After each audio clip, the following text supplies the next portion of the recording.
transparency reporting, it says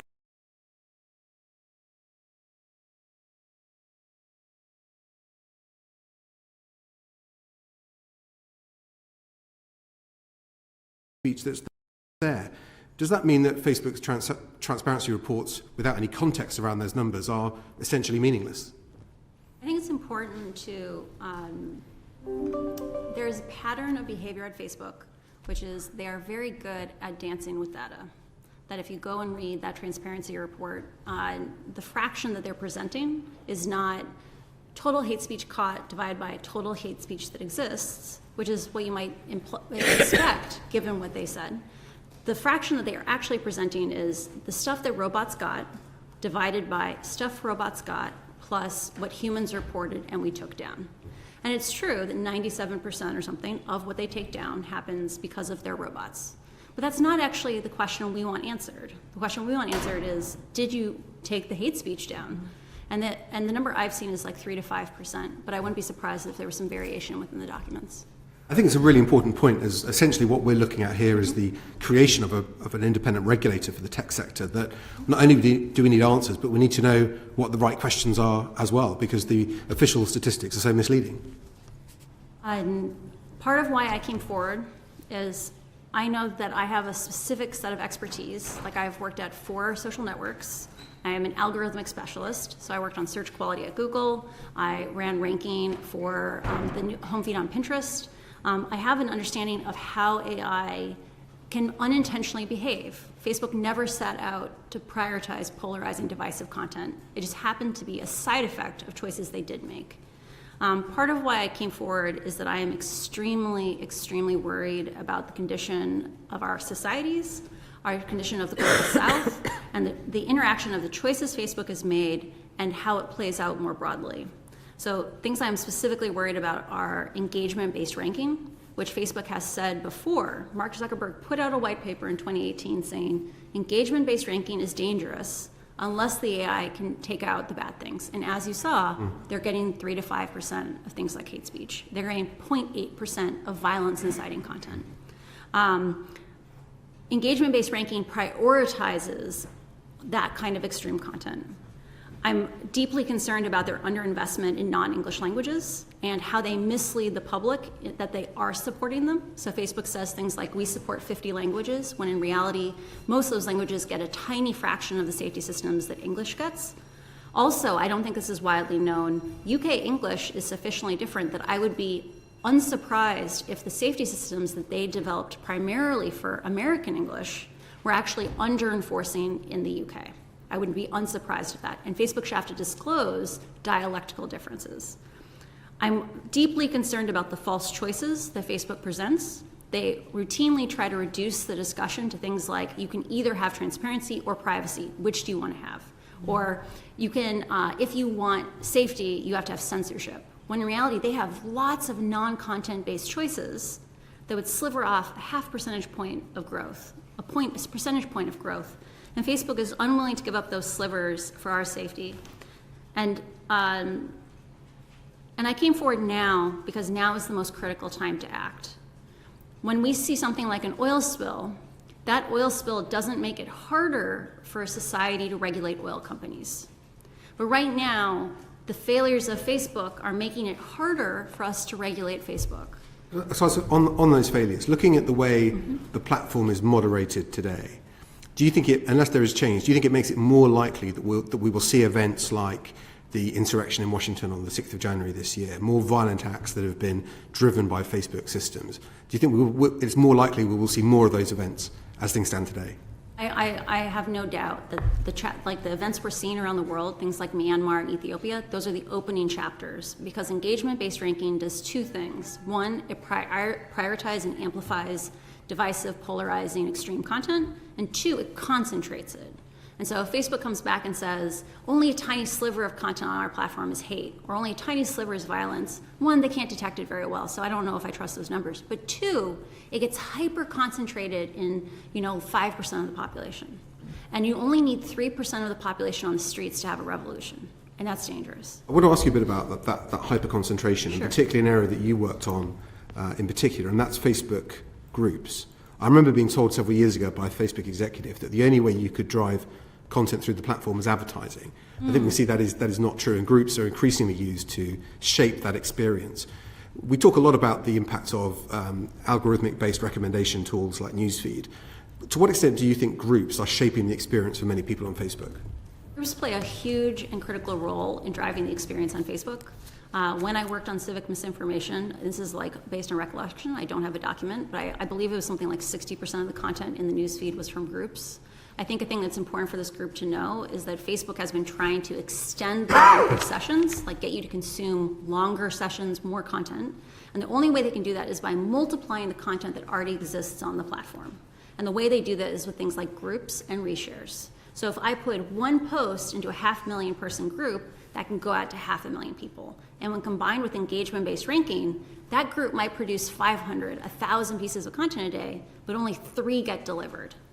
And if your algorithm is biased towards extreme, polarizing, divisive content, it's like viral variants. Those giant groups are producing lots and lots of pieces of content, and only the ones most likely to spread are the ones that go out. It was reported, I think, last year by the Wall Street Journal that 60% of people that joined Facebook groups that shared extremist content and promoted extremist content did so at Facebook's active recommendation. So this is clearly something Facebook is researching. What action is Facebook taking about groups that share extremist content? I don't know the exact actions that have been taken in the last 6 months, year. Actions regarding extremist groups being recommended actively to users, promoted to users, is a thing that Facebook articulate, here's our 5-point plan. And here's the data that would allow you to hold us accountable. Because Facebook acting in a non-transparent, unaccountable way will just lead to more tragedies. Do you think that 5-point plan exists? I don't know if they have a 5-point plan. Or any plan? I don't know. I didn't work on that. Okay. But I mean, to what extent should we be considering groups, or should a regulator, UK regulator, be asking these questions about Facebook groups? I mean, from what you're saying, they are a significant driver of engagement, and if engagement is part of the problem, the way Facebook have designed it, then groups must be a big part of that too. Groups. Part of what is dangerous about groups is that we talk about sometimes this idea of is this an individual problem or is this a societal problem? One of the things that happens in aggregate is the algorithms take people who have very mainstream interests and they push them towards extreme interests. You can be someone center-left and you'll get pushed to radical left. You can be center-right, you'll get pushed to radical right. You can be looking for healthy recipes, you'll get pushed to anorexia content. There are examples in Facebook's research of all this. One of the things that happens with groups and with networks of groups is that people see echo chambers that create social norms. So if I'm in a group that has lots of COVID misinformation, and I see over and over again that if someone gives COVID vaccine, things they encourage people to get vaccinated, they get completely pounced upon. They get torn apart. I learn that certain ideas are acceptable and unacceptable. When that context is around hate, now you see a normalization of hate, a normalization of dehumanizing others, and that's what leads to violent incidents. I mean, many people would say that groups, particularly large groups, and some of these groups have hundreds of thousands of members in them, Millions. Yeah, millions. They should be much easier for the platform to moderate because people are gathering in a common place. I strongly recommend that above a certain size group, they should be required to provide their own moderators and moderate every post. This would naturally, in a content agnostic way, regulate the impact of those large groups. Because if that group is actually valuable enough, they will have no trouble recruiting volunteers. But if that group is just an amplification point, like we see foreign information operations using groups like this and virality hacking, that's the practice of borrowing viral content from other places to build a group. We see these places as being, if you want to launch an advertising campaign with misinformation in it, we at least have a credit card to track you back. If you want to start a group and invite 1,000 people every day, like the limit is I think 2,200 people you can invite every day, you can build out that group and your content will land in their newsfeed for a month. And if they engage with any of it, it'll be considered a follow. And so things like that make them very, very dangerous and they drive outsized impact on the platform. I mean, from what you say, if a bad actor or agency wanted to influence what a group of people on Facebook would see, you'd probably set up Facebook groups to do that more than you would Facebook pages and run advertising. And That is definitely a strategy that's currently used by information operations. Another one that's used, which I think is quite dangerous, is you can create a new account and within 5 minutes go post into a 1 million person group, right? There's no accountability, there's no trace, right? You can find a group to target any interest you want to. Very, very fine grained. Even if you removed micro-targeting from ads, people would micro-target via groups. And again, I mean, what do you think the company's strategy is for dealing with this? Because again, there were changes made to Facebook groups, I think in 2017, 2018, to create more of a community experience, I think Mark Zuckerberg said, which is good for engagement. But it would seem similar to changes to the way newsfeed works in terms of the content that it prefers and favors. These are reforms the company have put in place that have been good for engagement, but have been terrible for harm. I think there's we need to move away from having binary choices. There's a huge continuum of options that exist. Coming in and saying, hey, groups that are under 1,000 people are wonderful. They create community, they create solidarity, they help with people connection. If you get above a certain size, maybe 10,000 people, like you need to start moderating that group, because that alone, that naturally rate limits it. And the thing that we need to think about is, where do we add selective friction to these systems so that they are safe in every language? You don't need the AIs to find the bad content. In your experience, is Facebook testing its systems all the time? Does Facebook experiment with the way its systems work around how you can increase engagement? And obviously, in terms of content on the newsfeed, we know it experimented around the election time around the sort of news that should be favored. So how does Facebook work in experimenting with its tools? Facebook is continuously running many experiments in parallel on little slices of the data that they have. I'm a strong proponent that Facebook should have to publish a feed of all the experiments they're running. They don't have to tell us what the experiment is, just an ID. And even just seeing the results data would allow us to establish patterns of behavior. Because the real thing we're seeing here is Facebook accepting little tiny additions of harm, like when they weigh off how much harm is worth how much growth for us. Right now, we can't benchmark and say, oh, you're running all these experiments, are you acting in the public good? But if we had that data, we could see patterns of behavior and see whether or not trends are occurring. You worked in the civic integrity team at Facebook. So if you saw something that was concerning you, who would you report to? This is a huge weak spot. If I drove a bus in the United States, there would be a phone number in my break room that I could call that would say, did you see something that endangered public safety? Call this number. Someone will take you seriously and listen to you in like the Department of Transportation. When I worked on counter-espionage, I saw things where I was concerned about national security, and I had no idea how to escalate those because I didn't have faith in my chain of command at that point. Like, they had dissolved civic integrity. I didn't see that they would take that seriously, and we were told just to accept under-resourcing. But, I mean, in theory, you would report to your line manager? Would it be then up to them whether they chose to escalate that? And I flagged repeatedly when I worked on civic integrity that I felt that critical teams were understaffed, and I was told at Facebook we accomplish unimaginable things with far fewer resources than anyone would think possible. There is a culture that lionizes kind of a startup ethic that is, in my opinion, irresponsible, right? The idea that, the person who can figure out how to move the metric by cutting the most corners is good. And the reality is, it doesn't matter if Facebook is spending $14 billion on safety a year. If they should be spending $25 billion or $35 billion, that's the real question. And right now, there's no incentives internally that if you make noise saying we need more help, like you will not get rallied around for help because everyone is underwater. In many organisations that ultimately fail, I think that sort of culture exists. There's a culture where there's no external audit and people inside the organisation don't share problems with the people at the top. What do you think people like Mark Zuckerberg know about these things? I think it's important that all facts are viewed through a lens of interpretation. And there is a pattern across a lot of the people who run the company or senior leaders, which is this may be the only job they've ever had. Right, like Mark came in when he was 19, and he's still the CEO. There's a lot of other people who are VPs or directors who this is the only job they've ever had. And so there is a lack of, the people who have been promoted were the people who, could focus on the goals they were given, and not necessarily the ones that asked questions around public safety. And I think there's a real thing that people are exposed to data, and then they say, look at all the good we're doing. Like, yes, that's true, but we didn't invent hate. We didn't invent ethnic violence. And that's not the question. The question is, what is Facebook doing to amplify or expand hate? What is it doing to amplify or expand ethnic violence? You're right. I mean, Facebook didn't invent hate, but do you think it's making hate worse? Unquestionably, it's making hate worse. Thank you. Joining us remotely, Jim Knight. Thank you very much, Chair, and thank you, Francis, for coming and talking to us. First of all, just on some of that last fascinating discussion that you were having, if you talked about if you were calling out for help, you wouldn't necessarily get the resource. Would the same be true if you were working in PR or legal within Facebook? I have never worked in PR or communications, so I'm not sure.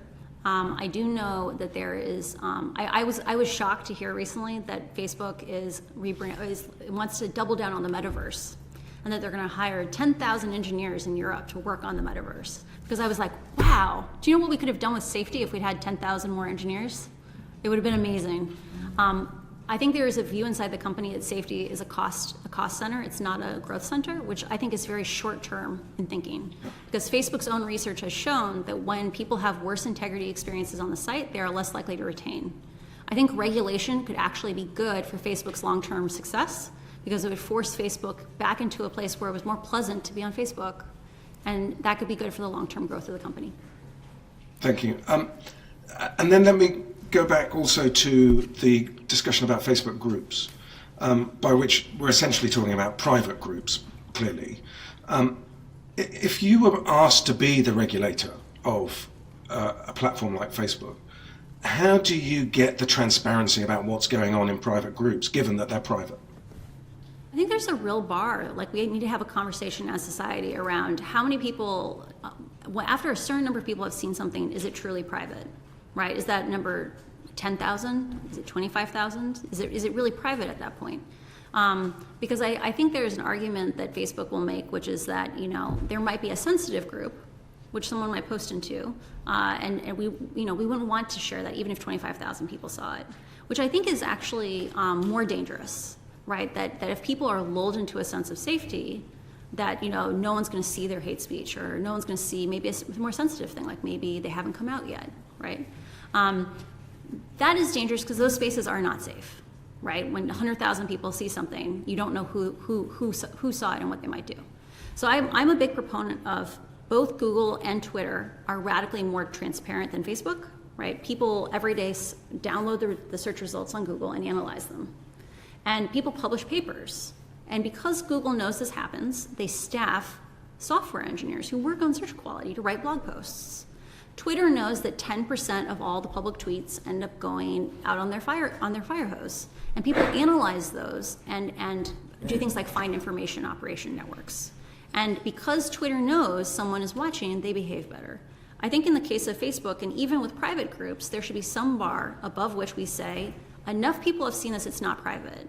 And we should have a fire hose just like Twitter, because if we want to catch national security threats like information operations, we need to have not just the people at Facebook looking at it, we need to have 10,000 researchers looking at it. And I think in addition to that, we'd have accountability on things like algorithmic bias, or understanding whether or not our children are safe. That's really helpful. And just on Twitter and algorithmic bias, they published a report on Friday suggesting there was an algorithmic bias politically. Do you think that is unique to Twitter, or would you say that would also be the case in Facebook? Is that something implicit in the way that these algorithms and these platforms with all of their algorithms are designed to optimize clicks, and therefore there's something about certain types of political content that makes it more extreme, that is endemic to all of these social media companies? I am not aware of any research that demonstrates a political bias on Facebook. I am familiar with lots of research that says the way engagement-based ranking was designed, so Facebook calls it meaningful social interactions, though meaningful could have been hate speech or bullying up until November 2020, and it would still be considered meaningful. So let's call it social interaction ranking. I've seen lots of research that says that kind of ranking, engagement-based ranking, prioritizes polarizing, extreme, divisive content. It doesn't matter if you're on the left or on the right, it pushes you to the extremes, and it fans hate, right? Anger and hate is the easiest way to grow on Facebook. There's something called virality hacking, where you figure out all the tricks on how to optimize Facebook. And good actors, good publishers, are already publishing all the content they can do. But bad actors have an incentive to play the algorithm, and they figure out all the ways to optimize Facebook. And so the current system is biased towards bad actors and biased towards people who push people to the extremes. Thank you. And then currently we have a draft bill which is focusing on individual harm rather than societal harm. Given the work that you've done around democracy as part of your work at Facebook, do you think that it is a mistake to omit societal harm? I think it is a grave danger to democracy and societies around the world to omit societal harm. To give like a core part of why I came forward was I looked at the consequences of choices Facebook was making, and I looked at things like the global south. And I believe situations like Ethiopia are just part of the opening chapters of a novel that is going to be horrific to read, right? We have to care about societal harm, not just for the global south, but our own societies. Because like I said before, when an oil spill happens, it doesn't make it harder for us to regulate oil companies. But right now, Facebook is closing the door on us being able to act. Like, we have a slight window of time to regain people control over AI. We have to take advantage of this moment. And my final question, and thank you, is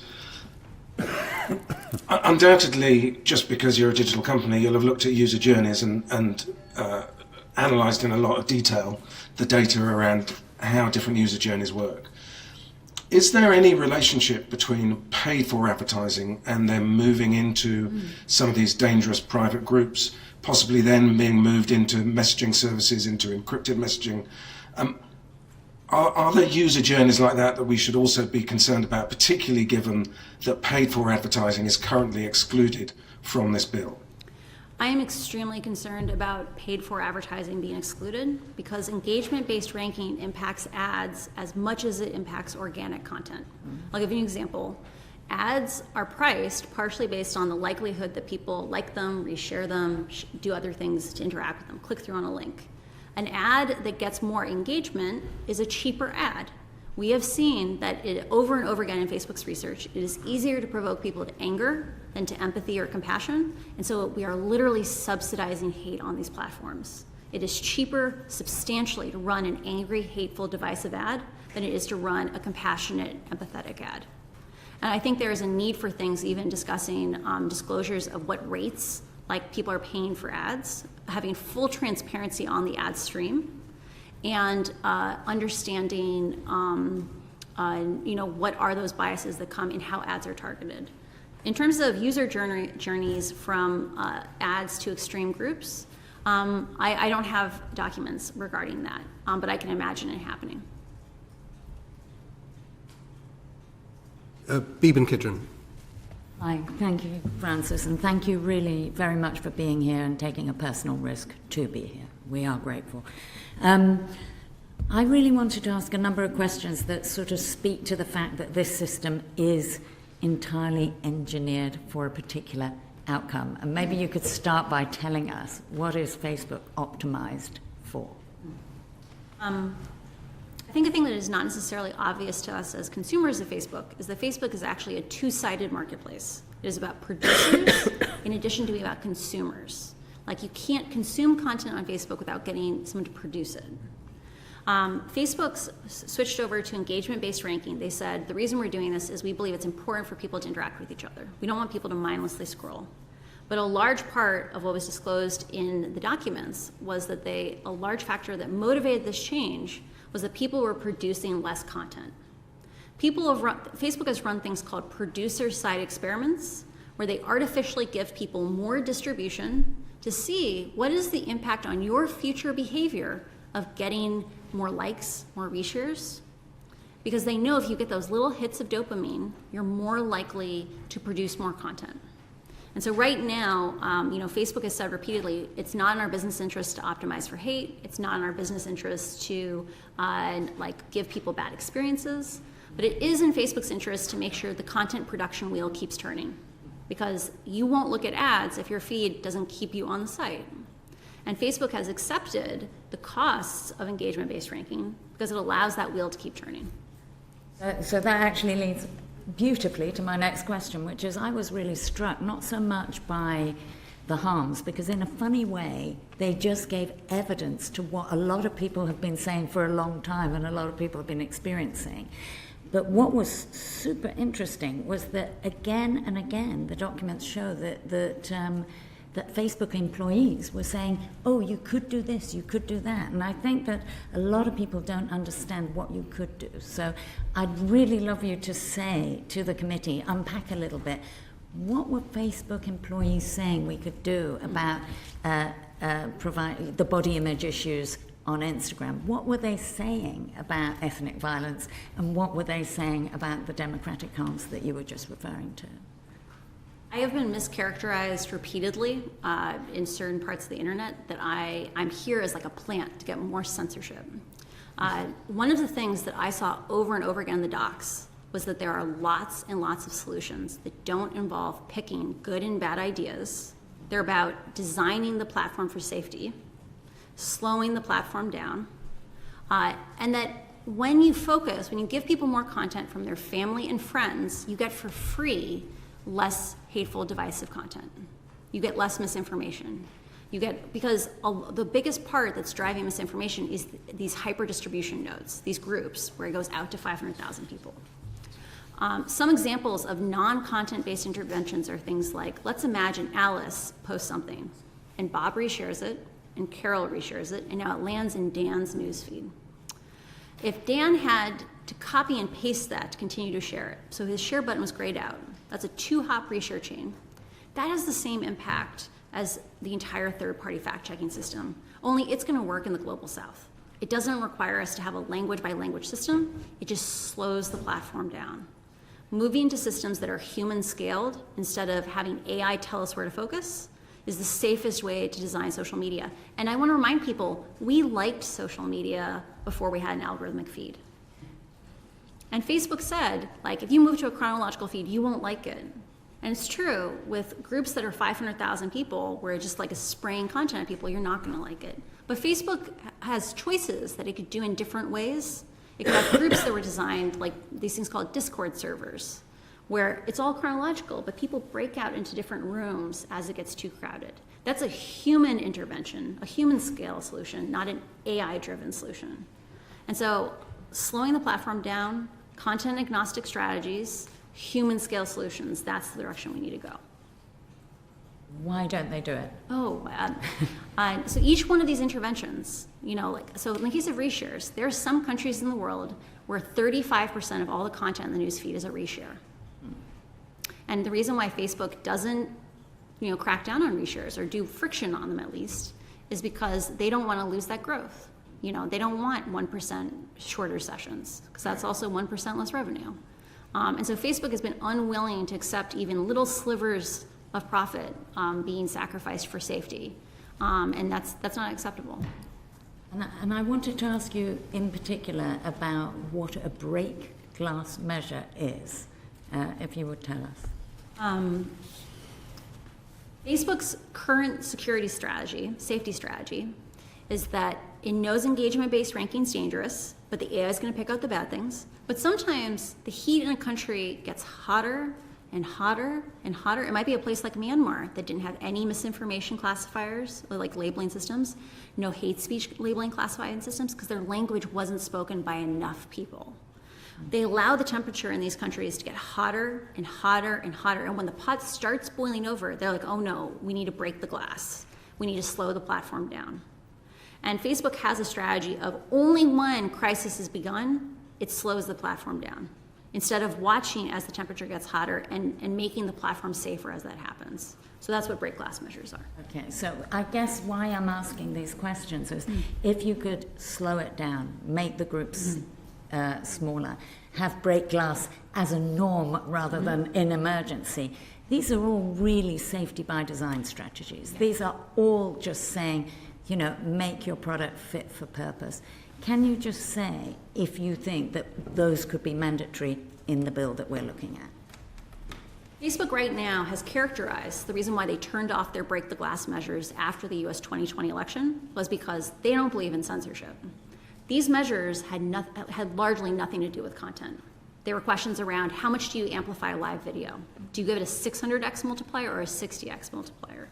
Little questions where Facebook optimized their settings for growth over safety.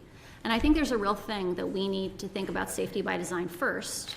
And Facebook should have to demonstrate that they have assessed the risks. They must be mandated to assess the risks. And we need to specify how good is that risk assessment, because Facebook will give you a bad one if they can. And we need to mandate that they have to articulate solutions, because Facebook is not articulating what's the 5-point plan to solve these things. I also want to raise the issue of whitelisting, because a lot of the bill actually talks about terms and conditions, them being very clear, and then upholding terms and conditions and having a regulatory sort of relationship to upholding them.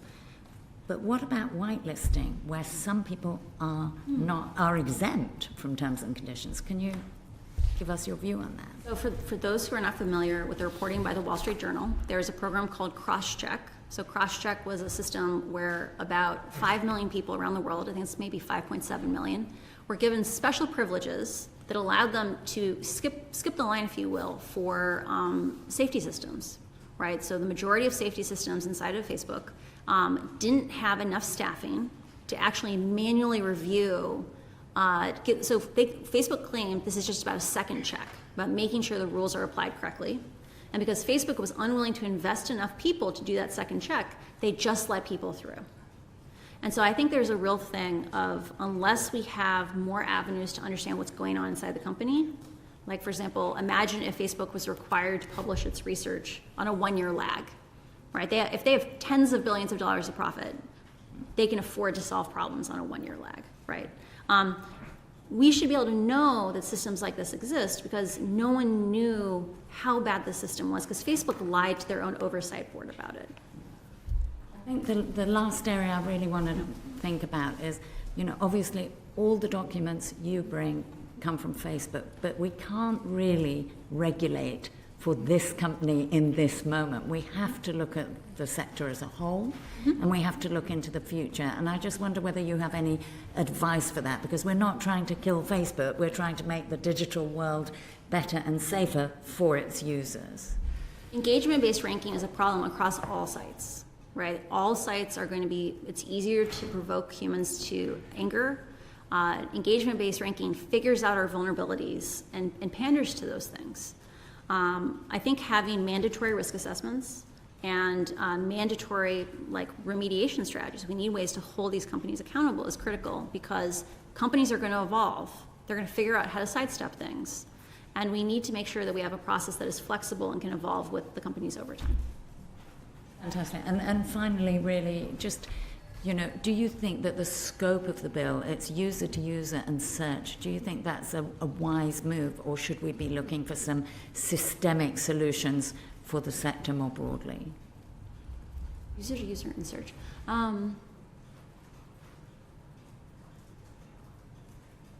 That's a great question. I think any platform that has a reach of more than a couple million people, the public has a right to understand how that is impacting society, because we're entering an age where technology is accelerating faster and faster, right? Democratic processes take time if they're done well.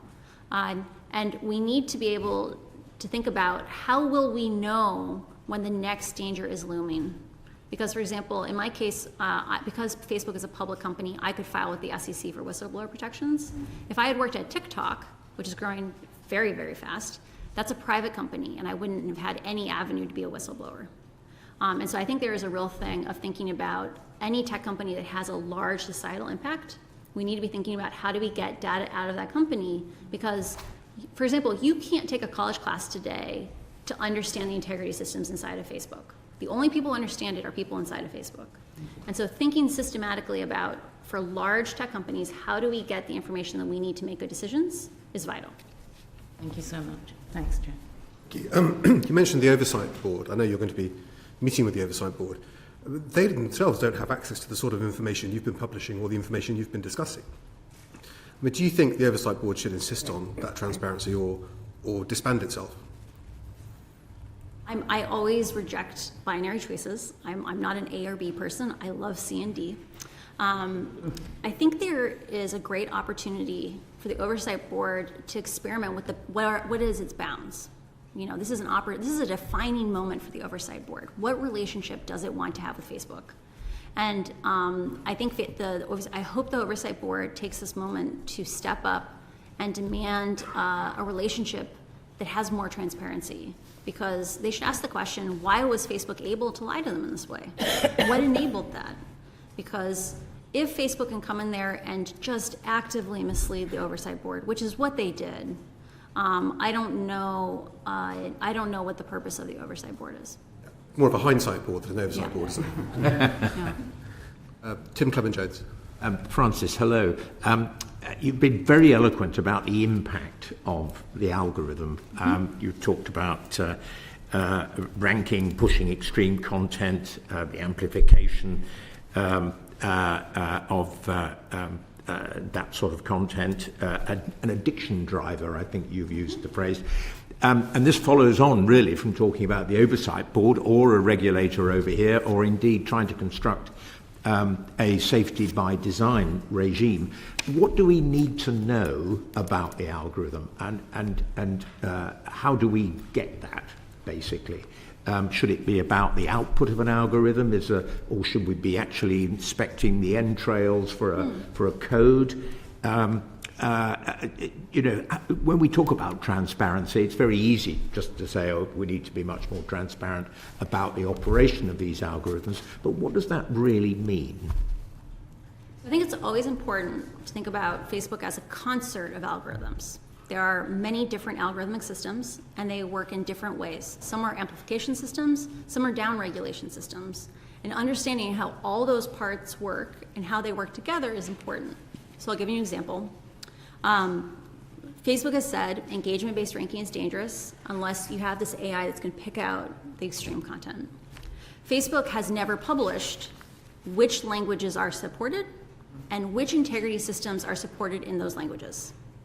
Because of this, they are actively misleading the speakers of most large languages in the world by saying, we support 50 languages, but most of those countries have a fraction of the safety systems that English have.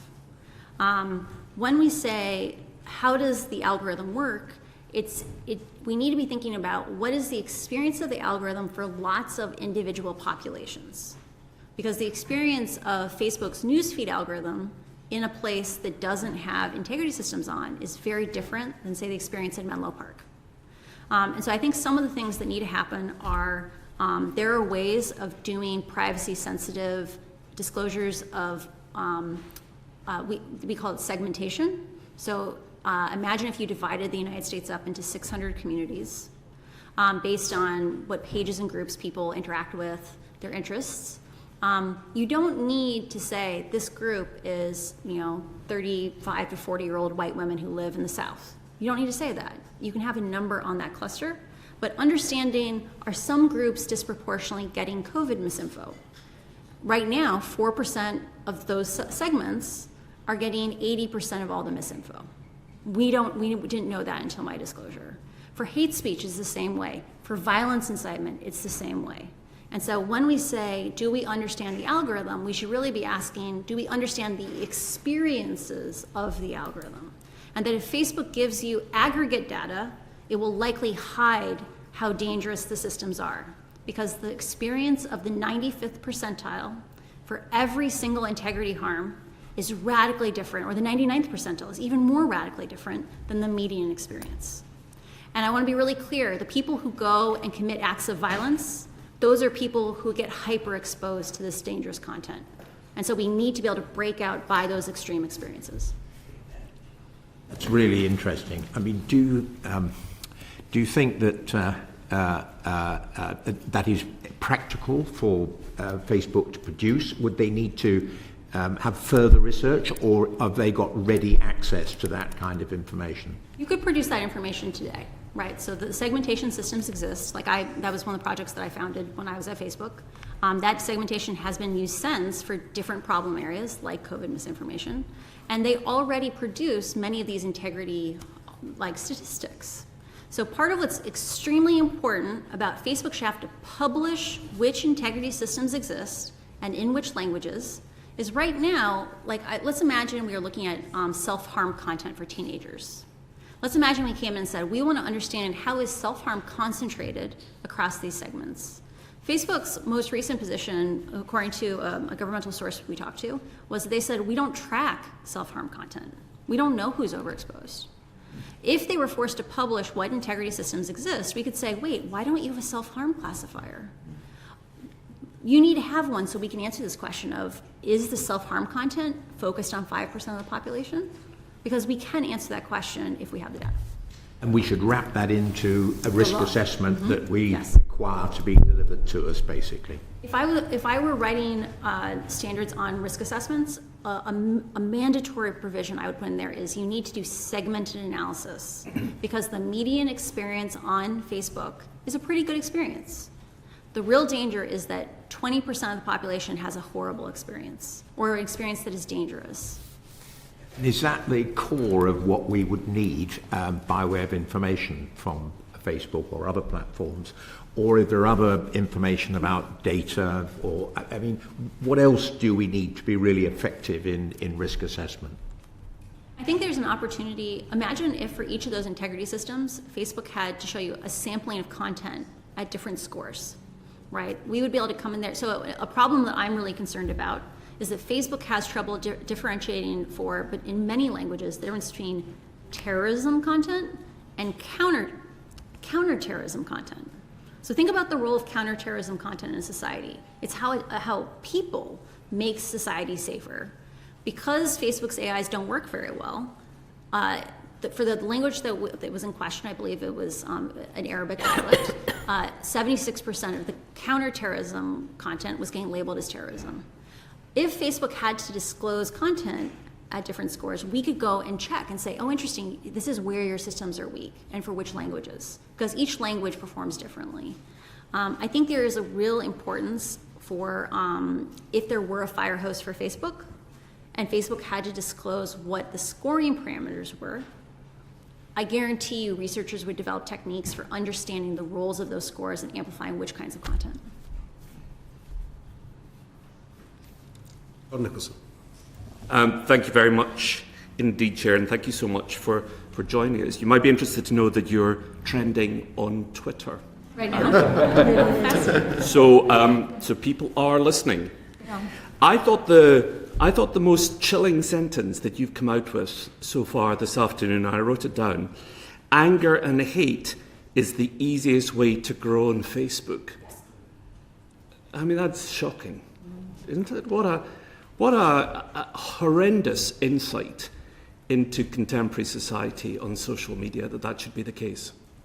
One report from Facebook demonstrates how there's different kinds of feedback cycles that are all playing in concert.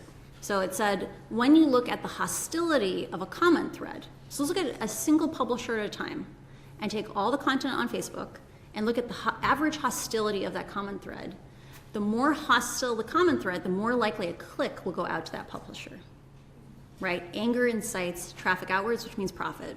We also see that people who want to grow really fast, they do that technique of harvesting viral content from other groups and spreading it into their own pages, into their groups, and they bias towards stuff that gets an emotional reaction. And the easiest emotional reaction to get is anger, and psychology research has shown this for decades. So those of us who are adults or aspiring adults, like members of the committee, will find that hard enough to deal with. But for children, this is particularly challenging, isn't it? And I'd like to follow up on some of Baroness Kidron's very good questions, specifically on harm to children. Perhaps you could tell us, for people who don't know, what percentage of British teenagers can trace, for those who feel like this, their desire to kill themselves back, I can't even believe I'm saying that sentence, but back to Instagram. I don't remember the exact statistic. I think it was around 12%. It's 13? Or, it's exactly that. Yeah. And body image is also made much worse, isn't it? Yes. And why should that be for people who don't understand that? Why should it be that being on Instagram makes you feel bad about the way your body looks? Facebook's own reports say it is not just that Instagram is dangerous for teenagers. it is actually more dangerous than other forms of social media. Because Why? TikTok is about doing fun activities with your friends. It's about performance. Snapchat is about faces and like augmented reality. Reddit is at least vaguely about ideas. But Instagram is about social comparison and about bodies, right? It is about like people's lifestyles, and that's what ends up being worse for kids. There's also an effect, which is a number of things are different about a life mediated by Instagram than what high school used to be like.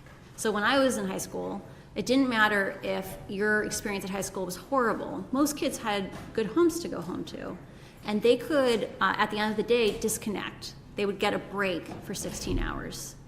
Facebook's own research says now the bullying follows children home. It goes into their bedrooms. The last thing they see at night is someone being cruel to them. The first thing they see in the morning is a hateful statement. And that is just so much worse. So they don't get a moment's peace. They don't get a moment's peace. If you're being bullied all the time. Yeah. Now, you've already told the Senate, and you've also told us what Facebook could do to make to address some of these issues, but some of your answers were quite complicated. Oh no, sorry. So perhaps you could tell us in a really simple way that anybody can get what Facebook could do to address those issues. Children who want to kill themselves, children who are being bullied, children who are obsessed with their body image in an unhealthy way, and all the other issues that you've addressed. But what is it that Facebook can do now without difficulty to solve those issues? There are a number of factors that interplay that drive those issues. On a most basic level, children don't have as good self-regulation as adults do. That's why they're not allowed to buy cigarettes. When kids describe their usage of Instagram, Facebook's own research describes it as an addict's narrative. As an addict's narrative. The kids say, this makes me unhappy. I feel like I don't have the ability to control my usage of it. And I feel that if I left, I'd be ostracized. I am deeply worried that it may not be possible to make Instagram safe for a 14-year-old, and I sincerely doubt it's possible to make it safe for a 10-year-old. So they shouldn't be on it? I would be surprised. I would love to see a proposal from an established independent agency that had a picture of what a safe version of Instagram for a 14-year-old looks But like. you don't think such a thing exists? I am not aware of something that Does Facebook care whether or not Instagram is safe for a 10-year-old? What I find very deeply misleading about Facebook's statements regarding children is they say things like, we need Instagram kids because kids are going to lie about their age, and so we might as well have a safe thing for them. Facebook should have to publish what they do to detect 13-year-olds on the platform, because I guarantee you what they're doing today is not enough. And Facebook's own research does something where Facebook can guess how old you are with a great deal of precision, because they can look at who your friends are, who you interact with. Because you're at school. Yeah, because that's a bit of a giveaway. Oh, if you're yeah. wearing a school uniform, Yes. chances are you're on 20. But I want to disclose a very specific thing. This is something actually the Senate found when we disclosed the documents to them. They found that Facebook had estimated the ages of teenagers and worked backwards to figure out how many kids lied about their ages and how many were on the platform. And they found for some cohorts 10 to 15%. 10 to 15% of 10-year-olds were on the platform. Facebook should have to publish those stats every year so we can grade how good were they at keeping kids off the platform. Right. So Facebook can solve this if it wants to do so. Facebook can make a huge dent on this if they wanted to, and they don't, because they know that young users are the future of the platform, and the earlier they get them, the more likely they'll get them hooked. Okay. And obviously young users are no different from the rest of us. They're also getting to see all the disinformation about COVID and everything else that the rest of us are getting to see. And just remind us what percentage of disinformation is being taken down by Facebook. I actually don't know that stat off the top of my head. Well, I believe it's, from what I understand, it's 3 to 5%. Oh, that's for hate speech. Yeah. But I'm sure it's approximately the same. Well, I would guess so. It's probably even less from the perspective of the only information that is false at Facebook is information that has been verified by a third-party fact-checking system. And that can only catch viral misinformation. So that's misinformation that goes to 500,000, 1 million people. And this is the most important thing for the UK. I don't believe there's anywhere near as much third-party fact-checking coverage for the UK compared to the United States. Okay. And the wonders of texting tell me that actually the figure is 10 to 20% for disinformation. Yes, so I stand corrected, 10 to 20% for disinformation and 3 to 5% for hate speech. So a vast amount of disinformation and hate speech is getting through to children, which must present children with a very peculiar, jaundiced sense of the world. And we have absolutely no idea, do we, how those children are going to grow up and change and develop and mature, having lived in this very poisonous society at this very delicate stage in their development. I'm extremely worried about the developmental impacts of Instagram on children. Beyond the fact that if you get an eating disorder when you're 16, you may have osteoporosis for the rest of your life, right? There are going to be women who are walking around this earth in 60 years with brittle bones because of choices Facebook made now. But I think the secondary thing that I'm super scared about is kids are learning that people they care about treat them cruelly. Because kids on Instagram, when they were moved with the feedback of watching someone cry or watching someone wince, they're much more hateful, they're much meaner to people, even who are their friends. Imagine what the domestic relationships will be like for those kids when they're 30 if they learn that people who care about them are mean to them. It's a very disturbing thought. And the other very disturbing thing that you've told us about, which I think most people haven't focused on, is the idea that language matters. So we think Facebook is bad now, but what we don't tend to realise in our very Anglocentric culture is that all the other languages around the world are getting no moderation of any kind at all. I think the thing that should scare you even more living in the UK is the UK is a diverse society. Those languages aren't happening abstractly in Africa and getting the raw, dangerous version of Facebook. A version of Facebook that Mark has said himself is dangerous. Engagement-based ranking is dangerous without AI. That's what Mark Zuckerberg said. Those people are also living in the UK and being fed misinformation that is dangerous, that radicalizes people. And so language-based coverage is not just a good for individuals thing, it is a national security issue. That's interesting. You, on the social front, you pointed out that there might be differences between the United Kingdom and the United States, which it's not picking up, and I've said this to the committee before, but I've got personal experience of this in Twitter, where I'm a gay man, and I was called a greasy bender on Twitter, and I reported it to Twitter, and Twitter wrote back and told me that there was nothing wrong with being called a greasy bender. And then I wrote back giving the exact chapter and verse from their community standards, which showed it was unacceptable, and somebody wrote back to me, presumably from California, telling me that it was absolutely acceptable. Now, to be generous, it may just be that they didn't know what a bender was, because it's not in use in the United States. But honestly, I think I'd have Googled if I'd been them, just to find out why this MP was being so persistent about this particular word. In a nutshell, what do you want us to do in this case? What's the most useful thing in addressing the concerns that you've raised here? I think forcing Facebook, so I want to be clear, bad actors have already tested Facebook. They've gone and tried to hit the rate limits. They've tried experiments with content. They know Facebook's limitations. The only one who doesn't know Facebook's limitation are good actors. Facebook needs to disclose what its integrity systems are and which languages they work in, and the performance per language or per dialect. Because I guarantee you the safety systems that are designed for English probably don't work as well on UK English versus American English.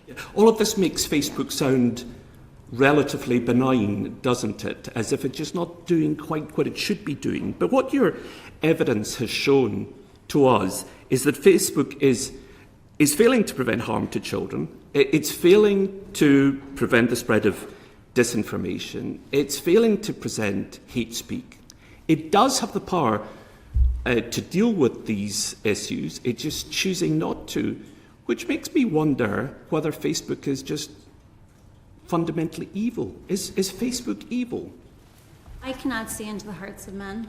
And I think there is a real thing of people, good people, and Facebook is overwhelmingly full of conscientious, kind, empathetic people You have to leave. Good people who are embedded in systems with bad incentives are led to bad actions. And there is a real pattern of people who are willing to look the other way are promoted more than people who raise alarms. We know where that leads Yes. in history, Yeah. don't we? So could we compromise that it's not evil? Maybe that's an overly moralistic word. But the way that some of the outcomes of Facebook's behaviour is evil. I think it's negligent. Malevolent? Malevolent implies intent, and I cannot see into the hearts of men. But I do believe there is a pattern of inadequacy, that Facebook is unwilling to acknowledge its own power. It believes in a world of flatness, which hides the difference, like children are not adults, right? They believe in flatness, and they won't accept the consequences of their actions. And so I think that is negligence, and it is ignorance. But I can't see into their hearts, and so I don't want to consider it malevolent. Well, I respect your desire, obviously, to answer the question in your own way, but given the evidence that you've given us, I think a reasonable person running Facebook, seeing the consequences of the company's behaviour, would, I imagine, have to conclude that what they were doing, the way their company was performing, and the outcomes were malevolent and would want to do something about it. I would certainly hope so. Back to you, Chair. Thank you very much. Just on that point about... Do you mind if I rested my voice for 5 minutes? Just, could we take a break for a second? Or we... Oh, sorry. I don't know how long we're going to go. So if we go for 2.5 hours, I'll... Never mind. Ask your question. Okay, thank you. We'll do it after. Just on that point about intent, I mean, someone may not have intended to do a bad thing, but if their actions are causing that, and they're told about it, and they don't change their strategy, then what do you say about them then? I am a big proponent of we need to look at systems and how systems perform, and this idea that, and actually this is a huge problem inside of Facebook. Facebook has this philosophy that they can, if they establish the right metrics, they can allow people free rein, right? They, like I said, they're intoxicated by flatness. They have the largest open floor plan office in the world. It's 1/4 of a mile long in one room, right? They believe in flatness. They believe that if you pick a metric, you can let people do whatever they want to move that metric. And that's all you have to do. If you had better metrics, you could do better actions. But that ignores that if you learn data that metric is leading to harm, which is what meaningful social interactions did, that the metric can get embedded. Because now there are thousands of people who are all trying to move a metric, and people get scared to change a metric and make people not get their bonuses. And so I think there is a real thing of there is no will at the top. Mark Zuckerberg has unilateral control over 3 billion people, right? There's no will at the top to make sure these systems are run in an adequately safe way. And I think until we bring in a counterweight, things will be operated for the shareholders' interest and not for the public interest. Joining us remotely, Dean Russell. Thank you, Chair, and thank you again for joining us today. It's incredibly important, and your testimony has been heard loud and clear. The points I want to just pick up on was about addiction. If Facebook were optimizing algorithms in the same way, or viewed to be doing it in the same way as a drug company was trying to improve addiction of their product, it would probably be viewed very differently. And I just wondered if you could explore a bit further this role of addiction and whether actually Facebook is doing something that we perhaps have never seen in history before, which is creating an addictive product that perhaps isn't consumed, but actually through taking the drug, as it were, but is consumed via a screen. Inside of Facebook, there are many euphemisms that are meant to hide the emotional impact of things. So, for example, the ethnic violence team is called the social cohesion team, because ethnic violence is what happens when social cohesion breaks down. For addiction, the metaphor is problematic use. People are not addicted, they have problematic use. The reality is that using large-scale studies, so these are 100,000 people, Facebook has found that problematic use is much worse in young people than people who are older. So the bar for problematic use is that you have to be self-aware enough and honest enough with yourself to admit that you don't have control over your usage, and that it is harming your physical health, your school, or your employment. And for 14-year-olds, it peaks. Their first year, they haven't gotten quite enough problematic use yet, but by the time they get to be 14, between 5.8% and 8% of kids say they have problematic use. And that's a huge problem. If that many 14-year-olds are that self-aware and that honest, the real number is probably 15, 20%. I am deeply concerned about Facebook's role in hurting the most vulnerable among us. Facebook has studied who has been most exposed to misinformation, and it is people who have been recently widowed, people who are recently divorced, people who moved to a new city, people who are socially isolated. And I am deeply concerned that they have made a product that can lead people away from their real communities and isolate them in these rabbit holes, in these filter bubbles. Because what you find is that when people are sent targeted misinformation to a community, it can make it hard to reintegrate into larger society because now you don't have shared facts.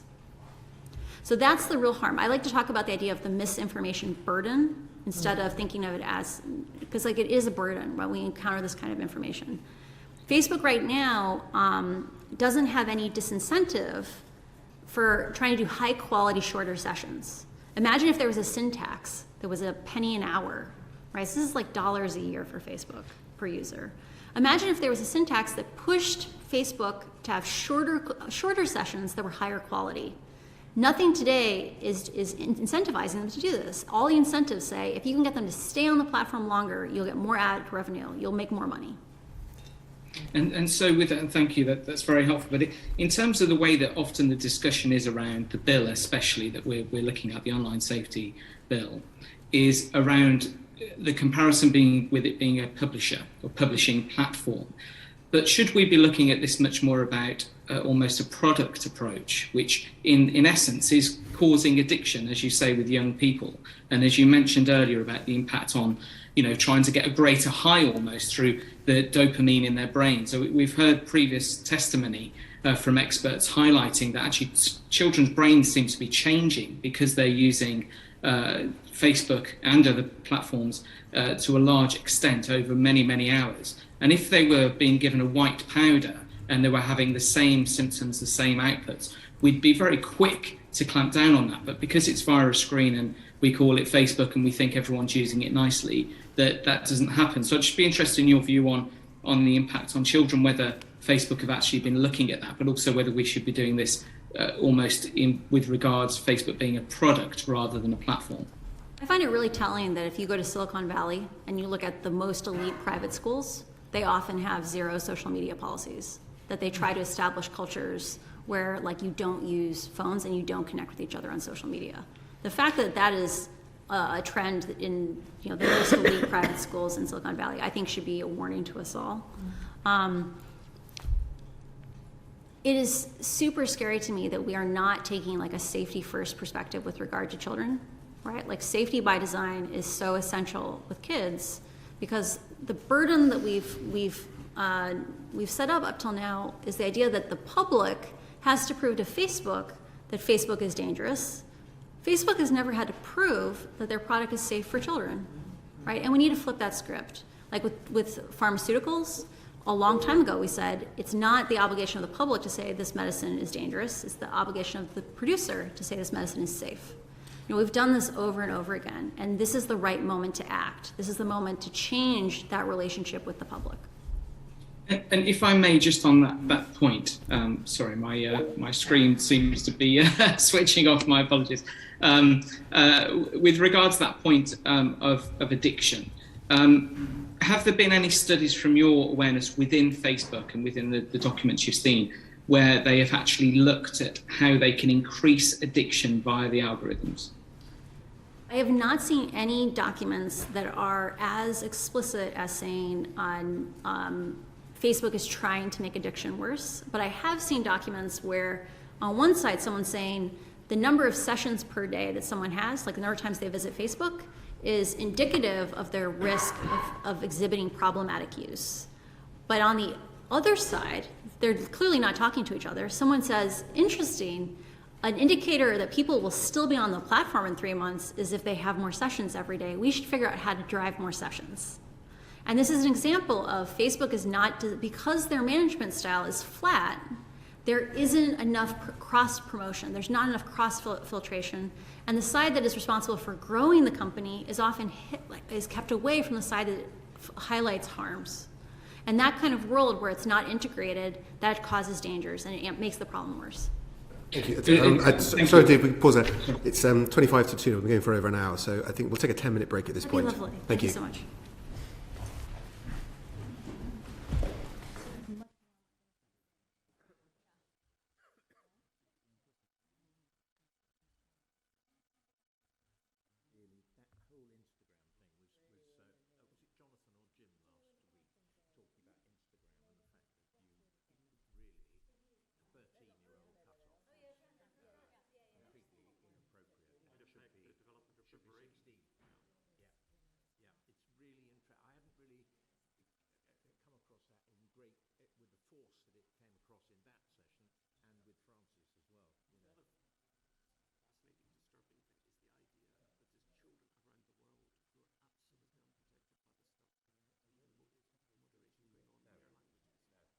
In different languages, and that's underneath the surface, isn't it?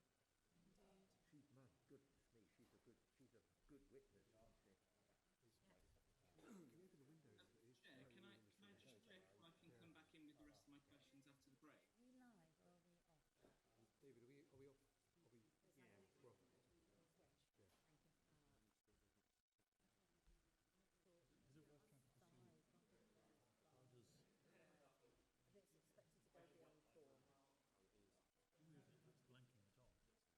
Definitely worth asking that. Chair? Sorry, I don't know if you can hear me. Am I okay to come back in with the rest of my questions after the break, please? Yeah, because I haven't asked yet, and I know there's another 5. Oh, yeah, of course. No, I think it's fine. Very well. Yeah, that's great. I mean, unless she's genuinely ill, which she should have told us in advance, I do think it's a bit naughty to going less than an hour. We're the house school over here. Sort of slightly regroup, you know. It's kind of thing. It's a kind of terrible precedent. She looks so robust, you know. Fine in this situation. I think she's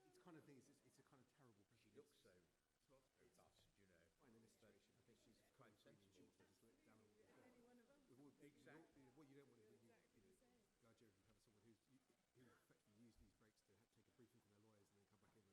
So. Damien, did you get? Of course. Yeah. Did you get Dean's message? I'm your representative on Earth, Dean. You know. Thank you. Yeah, of course. That's fine. Yeah.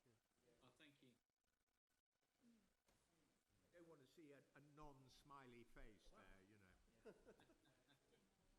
Still haven't really got to grips with the legal behind it. I mean, in terms of the right way of making sure the bill gets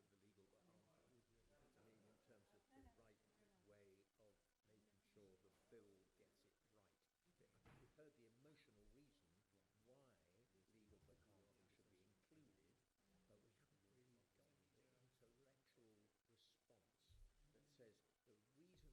why legal becalming should be included, but we haven't really got the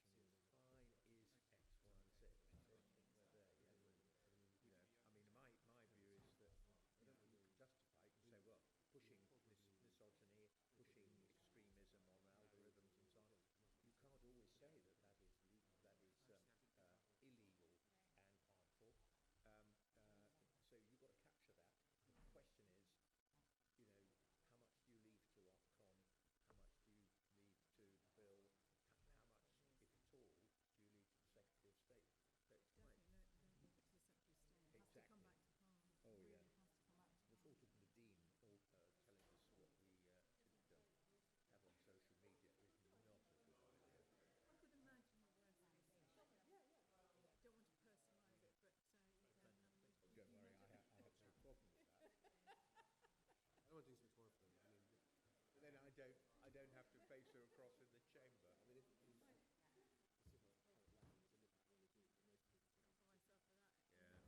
I don't like personalising it. she's not a bad egg,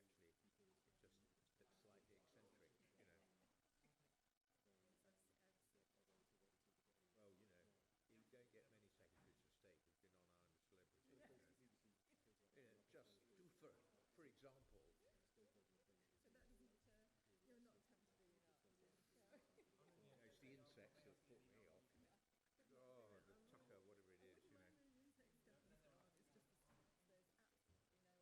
just the stuff. There's absolutely no way Oh, you God. taking snake, nothing. Oh, yeah. All the world will I'm afraid reality TV's never really had any attraction, neither as a watcher nor as a participant. I mean, I do admit to watching stuff. oh, I always watch Strictly. Ah, yes, I love Strictly. It's like the exception that proves the rule. I mean, I remember Vince. Vince was absolutely determined to appear on Strictly, you know, and show off his moves. He got on eventually as a celebrity, you know. But extraordinary.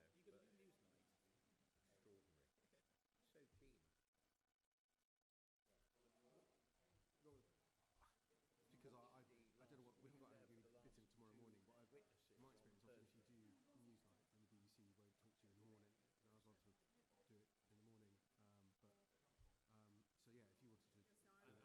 I watched them on the recording this morning. I assume they emailed the entire. It's not a long Well, session. I know they put a bit in for me, but they only did it like a couple of hours ago. That's very interesting. And I think they've got one of the... Because I think they wanted Frances, and she's not doing any broadcast interviews on it, but...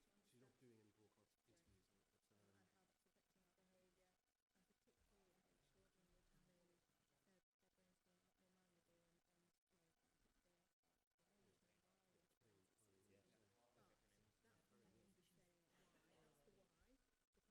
the reason to say why. That's the why, because we know that they're very and we need to have educational approach.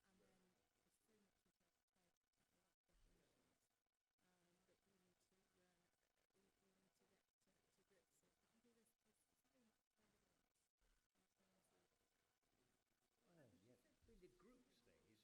I mean, Damien, thank you for really probing the group stuff, because we haven't really talked much about that sort of mass impact, you know. Absolutely, yeah. Well, something I thought she'd be good on it, because... Yeah, it's the answer to the legal but harmful stuff to quite a degree, actually. Yeah, absolutely. I mean, different moderation methods Yes. solve a lot of problems, you know, without... Well, before you get into takedown... If Reddit, I think, are we seeing Reddit on Thursday? I think they may be. we're not now, no. They're not now, okay. But they have moderation for every single one of their communities, I think, don't they? Although they're far smaller, but, you know, I mean, she was very cogent. I know I did this morning, but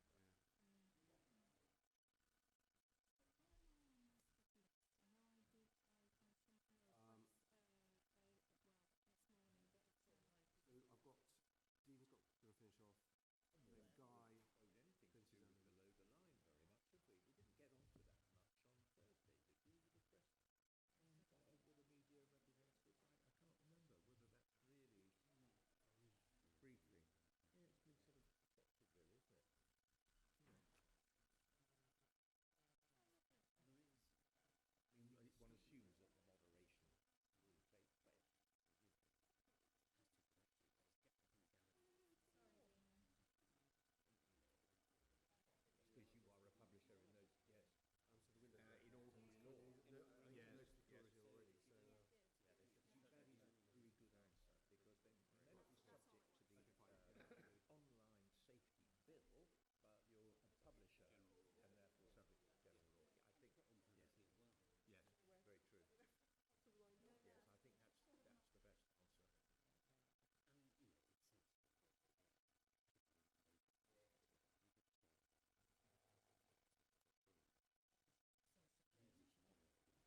much. It's a little warm. So We've tried, it's unusually warm in this room, so we've tried to open the windows a bit more and turn the heating down. So it's all good. I'm excited to be here.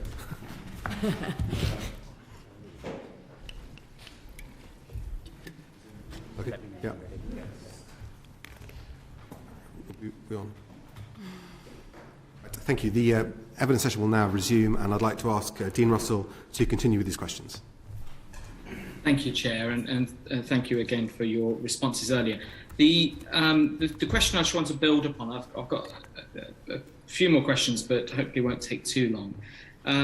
One just continues on the addictivity, if there's such a word, for Facebook and similar platforms. You mentioned before that you hadn't seen any specific research in that area, but I just wondered if there's any awareness within Facebook of the actual effect of long use of Facebook and similar platforms on children's brains as they're developing. I think there's an important question to be asked, which is what is the incremental value added to a child after some number of hours of usage per day? I'm not a child psychologist, I'm not a neurologist, I can't advise on what that time limit should be, but I think we should we should weigh a trade-off, which is, I think it's possible to say that there is value that is given from Instagram, but I think there's a real question of, is the first hour, how valuable is the second hour after the first hour? How valuable is the third hour after the second hour? Because the impacts are probably more than cumulative, right? They probably expand substantially more over time. And so I think that those are great questions to ask. I don't have a good answer for you. Thank you. Just very finally on that point before I move on to just a small extra point. Do you think from your experience that the senior leadership, including Mark Zuckerberg at Facebook, actually care if they're doing harm to the next generation of society, especially children? I cannot see into the hearts of men, and so I don't know. I don't know what their position is. I know that there is a philosophy inside the company that I have seen repeated over and over again, which is that people focus on the good, right? There is a culture of positivity, and that's not always a bad thing. But the problem is that when it's so intense that it discourages people from looking at hard questions, then it becomes dangerous. And I think it's really a thing of, we haven't adequately invested in security and safety, and they have consistently, when they see a conflict of interest between profits and people, they keep choosing profits. So you'd agree that actually it's a sign that they perhaps don't care by the fact they haven't investigated or even done research into this area? I think they need to do more research, and I think they need to take more action, and they need to accept that it's not free, that that safety is important and is a common good, and that they need to invest more in it. Thank you. And if I may, just on a slightly different point, if I may, you're obviously now a globally known whistleblower, and one of the aspects that we've looked at over the past few weeks is around anonymity. And one of the regular points that's made is that if we pushed on anonymity within this bill, that would do harm to people who want to be whistleblowers in the future. I just wanted to get your sense of whether you agree with that, and if you have any particular view on anonymity. I worked on Google Plus in the early days. I was actually the person in charge of profiles on Google Plus when Google internally had a small crisis over whether or not real names should be mandated. And there was a movement inside the company called Real Names Considered Harmful. And it detailed at great length all the different populations that are harmed by excluding anonymity. And that's groups like domestic abuse survivors who, their personal safety may be at risk if they're forced to engage with their real names. Anonymity, I think it's important to weigh what is the incremental value of requiring real names.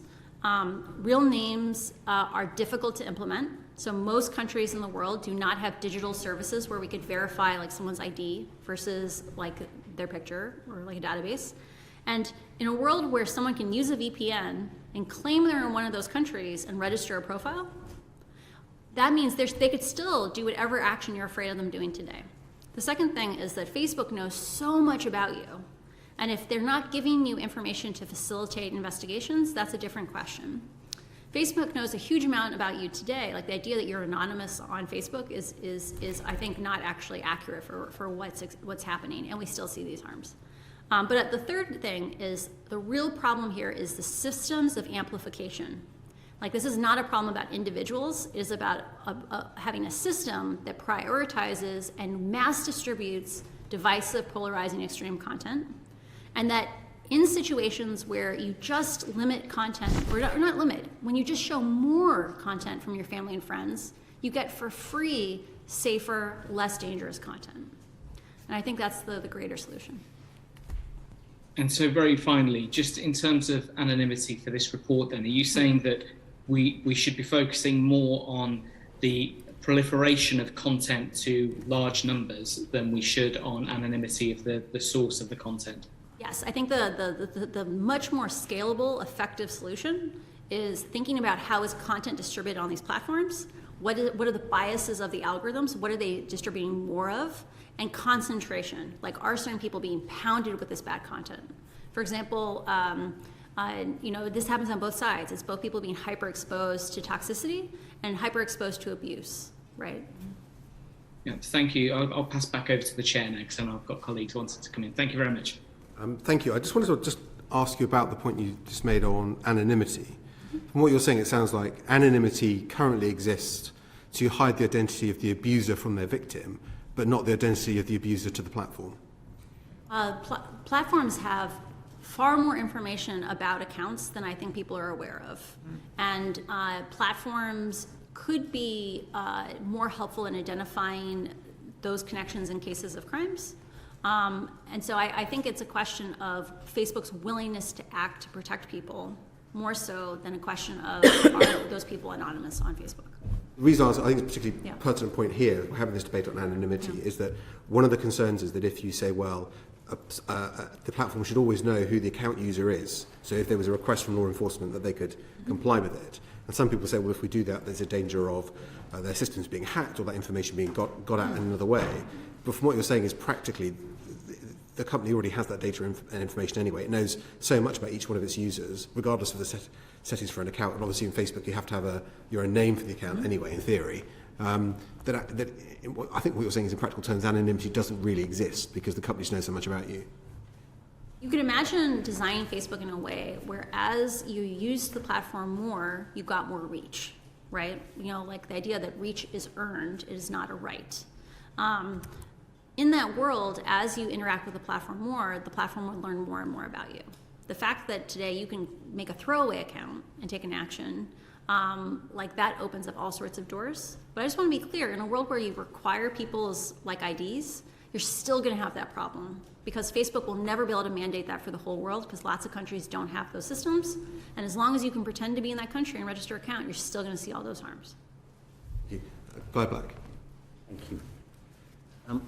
If I could join other colleagues and thank you so much for being here today because this is so important to us. The bill, as it stands, exempts legitimate news publishers and the content that comes from legitimate news publishers from its scope. But there is no obligation on Facebook and indeed the other platforms to carry that journalism. Instead, it'll be up to them to apply the codes which are laid down by the regulator, directed by government in the form of the Secretary of State, ostensibly to make their own judgments about whether or not to carry it. Now, it's going to be AI which is doing that. It's going to be the black box which is doing that, which leads to the possibility, in effect, of censorship by algorithm. And what I'd really like to know is, in your experience, do you trust AI to make those sorts of judgments, or will we get to the sort of situation where all news, legitimate news about terrorism, is in effect censored out because the black box can't differentiate between news about terrorism and content which is promoting terrorism? I think there's a couple of different issues there to unpack. So the first question is around exempting, excluding journalism. Right now, my understanding of how the bill is written is that a blogger could be treated the same as an established outlet that has editorial standards. People have shown over and over again that they want high quality news. People are willing to pay for high quality news now at rates that are, it's actually interesting. One of the highest rates of subscription news is amongst like 18-year-olds, right? Young people understand the value of high quality news. When we treat a random blogger and an established high quality news source the same, we actually dilute the access of people to high quality news. That's the first issue. I'm very concerned that if you just exempt it across the board, you're going to make the regulations ineffective. The second question is around, can AI identify safe versus dangerous content? And part of why we need to be forcing Facebook to publish which integrity systems exist, in which languages, and performance data is right now those systems don't work. That, like Facebook's own documents say, they have trouble differentiating between content promoting terrorism and counterterrorism speech at a huge rate. You know, the number I saw was 76% of counterterrorism speech in this at-risk country was getting flagged as terrorism and taken down. And so any system where the solution is AI is a system that's going to fail. Instead, we need to focus on slowing the platform down, making it human scale, and letting humans choose what we focus on, not letting an AI, which is going to be misleading us, make that decision. So what practically could we do in this bill to deal with that problem? Great question. I think mandatory risk assessments with standards, like how good does this risk assessment need to be? Analysis around things like segmentation, like understanding are some people hyper-exposed, all those things are critical. And I think the most important part is having a process where it's not just Facebook articulating harms, it's also the regulator going out and collecting harms from other populations. And then turning back to Facebook and saying, you need to articulate how you're going to solve these problems. Because right now, the incentives for Facebook are aligned with their shareholders. And the point of regulation is to pull that center of mass back towards the public good. And right now, Facebook doesn't have to solve these problems. It doesn't have to disclose they exist, and it doesn't have to come up with solutions. But in a world where they were regulated and mandated, you have to tell us what the 5-point plan is on each of these things. And if it's not good enough, we're going to come back to you and ask you again. That's a world where Facebook now has an incentive to, instead of giving 10,000, like investing 10,000 engineers to make the metaverse, we have 10,000 engineers to make us safer. And that's the world we need. So we need to give the power to the regulator to be able to do that, because at the moment the bill, as I understand it, doesn't. Oh, okay.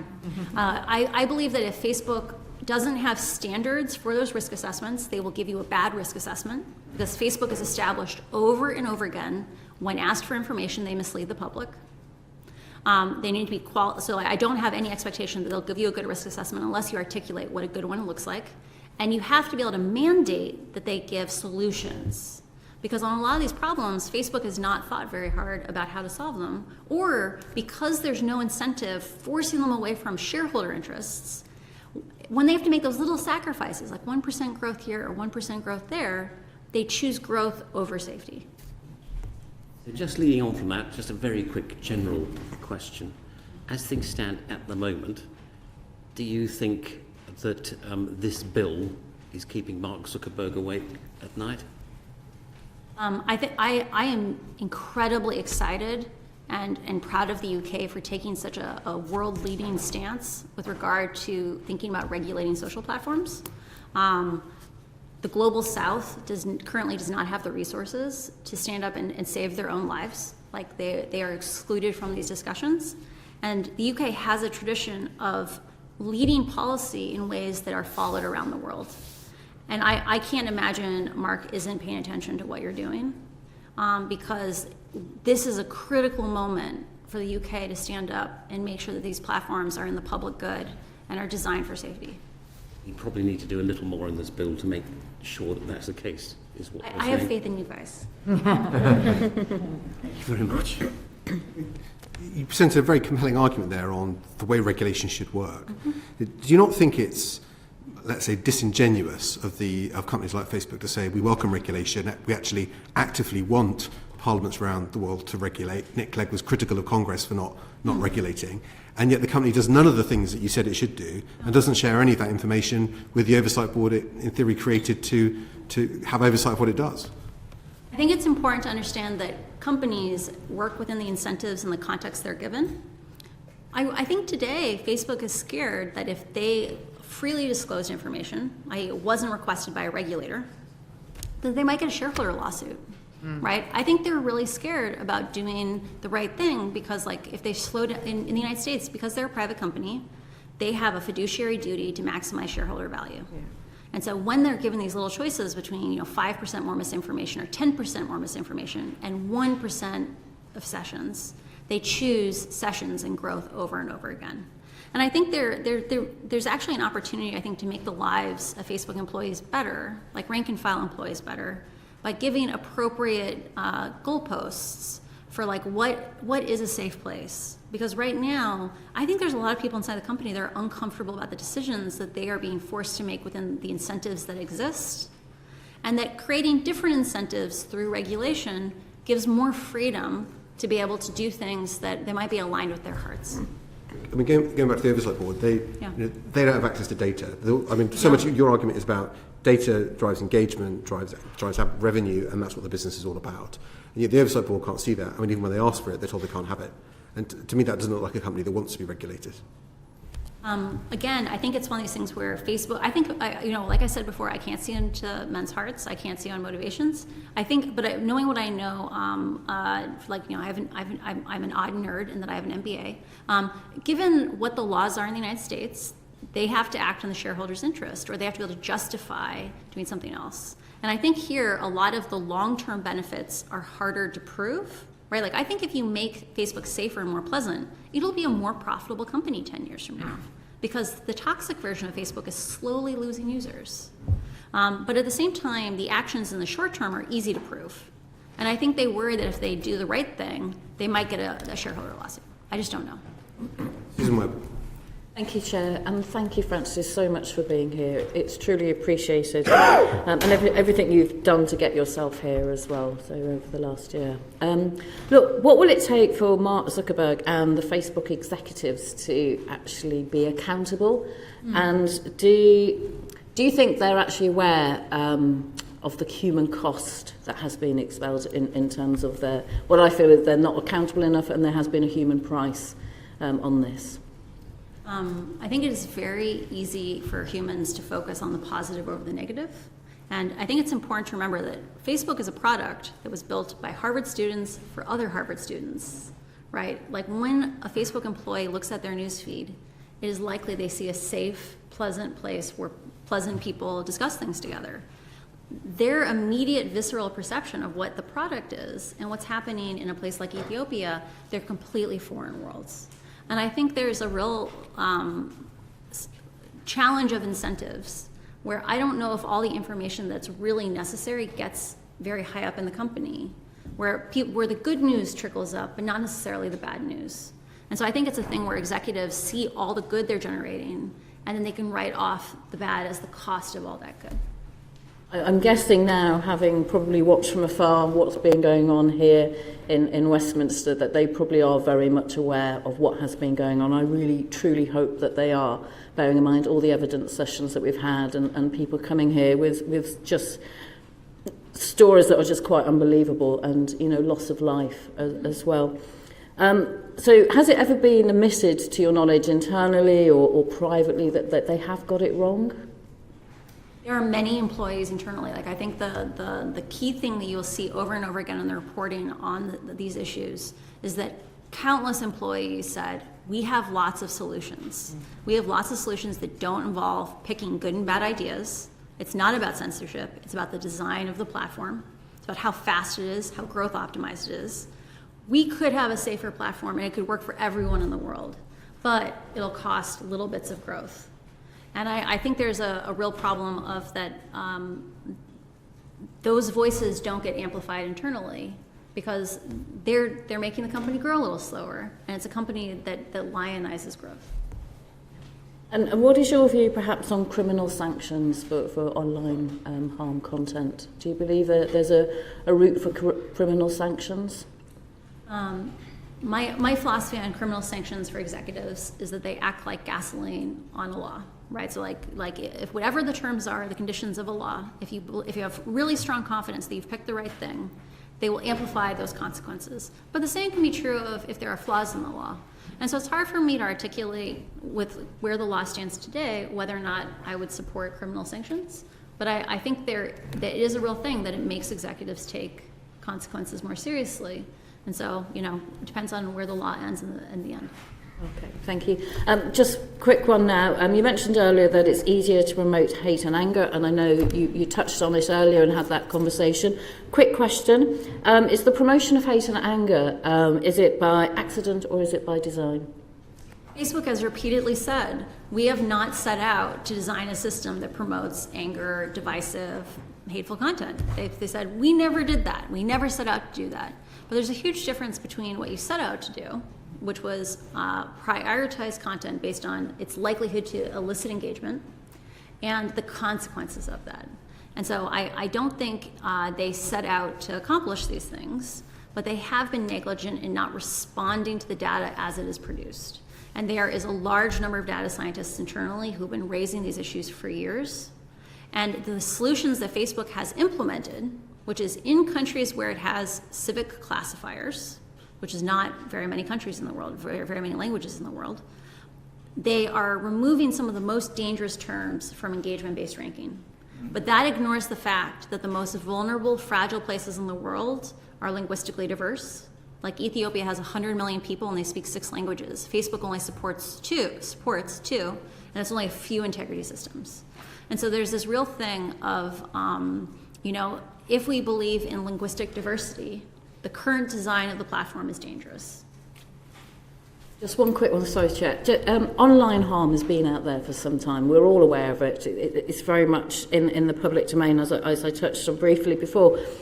Why aren't the tech companies doing anything about it? Why don't they just get on? Why are they having to wait for this bill to come through to make the most obvious changes to what is basically proliferating online harm and creating, as I say, there's human loss to this. Why aren't they doing something now about it? I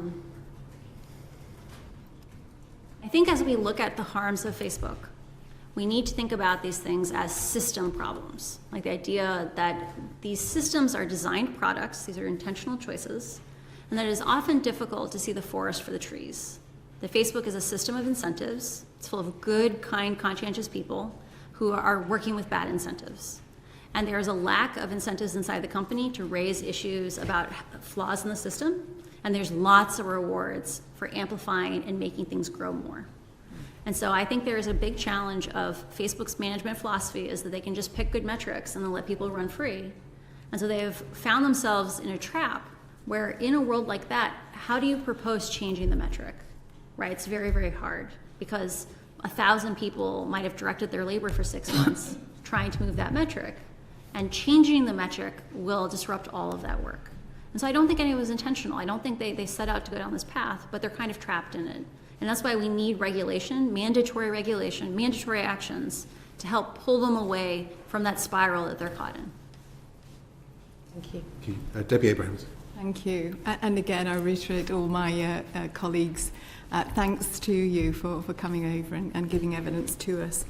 I just wanted to ask you in relation to an interview you gave recently. You said Facebook consistently resolved conflicts in favour of its own profits. I wondered if you have speckled the testimony that you've given so far with these, but I wonder if you could pick 2 or 3 that you think are really highlight this point. I think overall their strategy of engagement-based ranking is safe once you have AI. I think that is like the flagship one of showing how Facebook has non-content-based tools they could use to keep the platform safe. But each one of those, so for example, limiting reshare chains. So I said like 2 hops. That's going to carve off maybe 1% of growth, right? Requiring someone to click on a link before you reshare it. This is something Twitter's done. Twitter accepted the cost of that change, but Facebook wasn't willing to. Lots of things around language coverage, right? Facebook could be doing much, much more rigorous safety systems for the languages that they support, and they could be doing a better job of saying, we've already identified what we believe are the most at-risk countries in the world. but we're not giving them equal treatment. We're not giving them even, we're not even out of the risk zone with them. And I think that pattern of behavior of being unwilling to invest in safety is the problem. Okay. So, looking specifically at the events in Washington on the 6th of January, and there's been a lot of talk about Facebook's involvement in that. I think it's all, in the moment it's being, that evidence is being looked at in terms of depositions.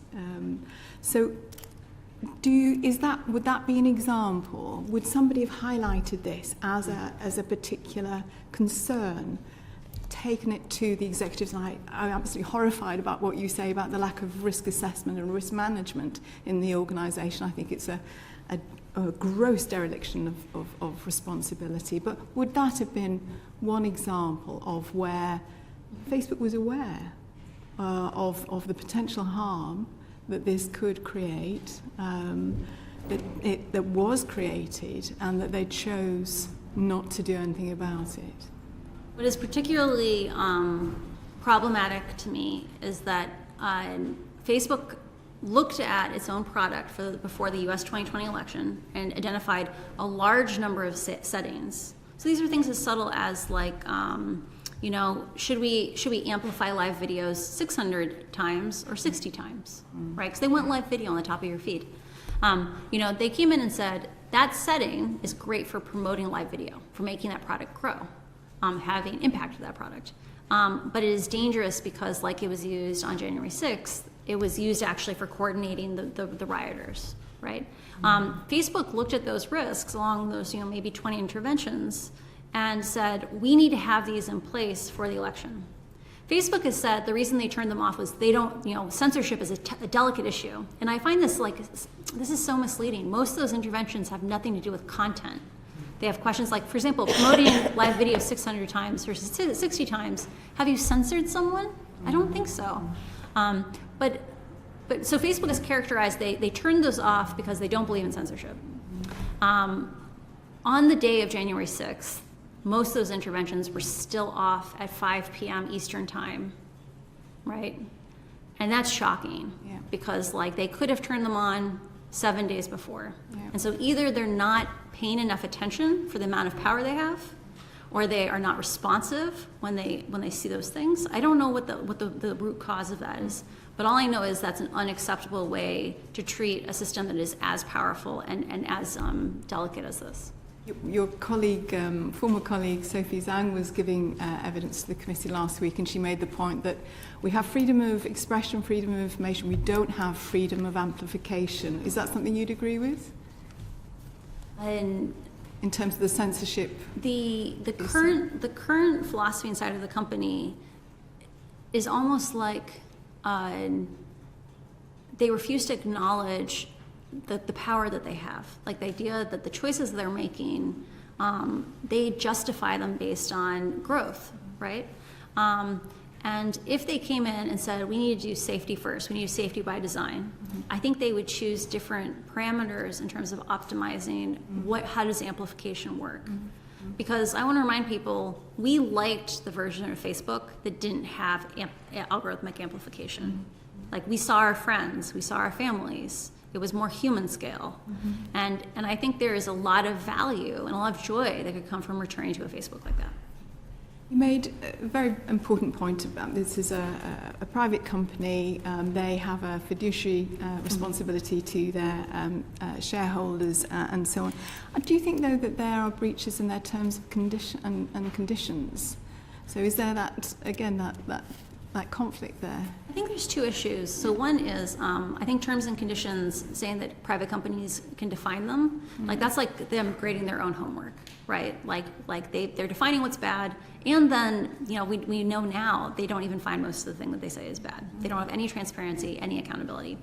The second question is around, do companies have duties outside of to their shareholders?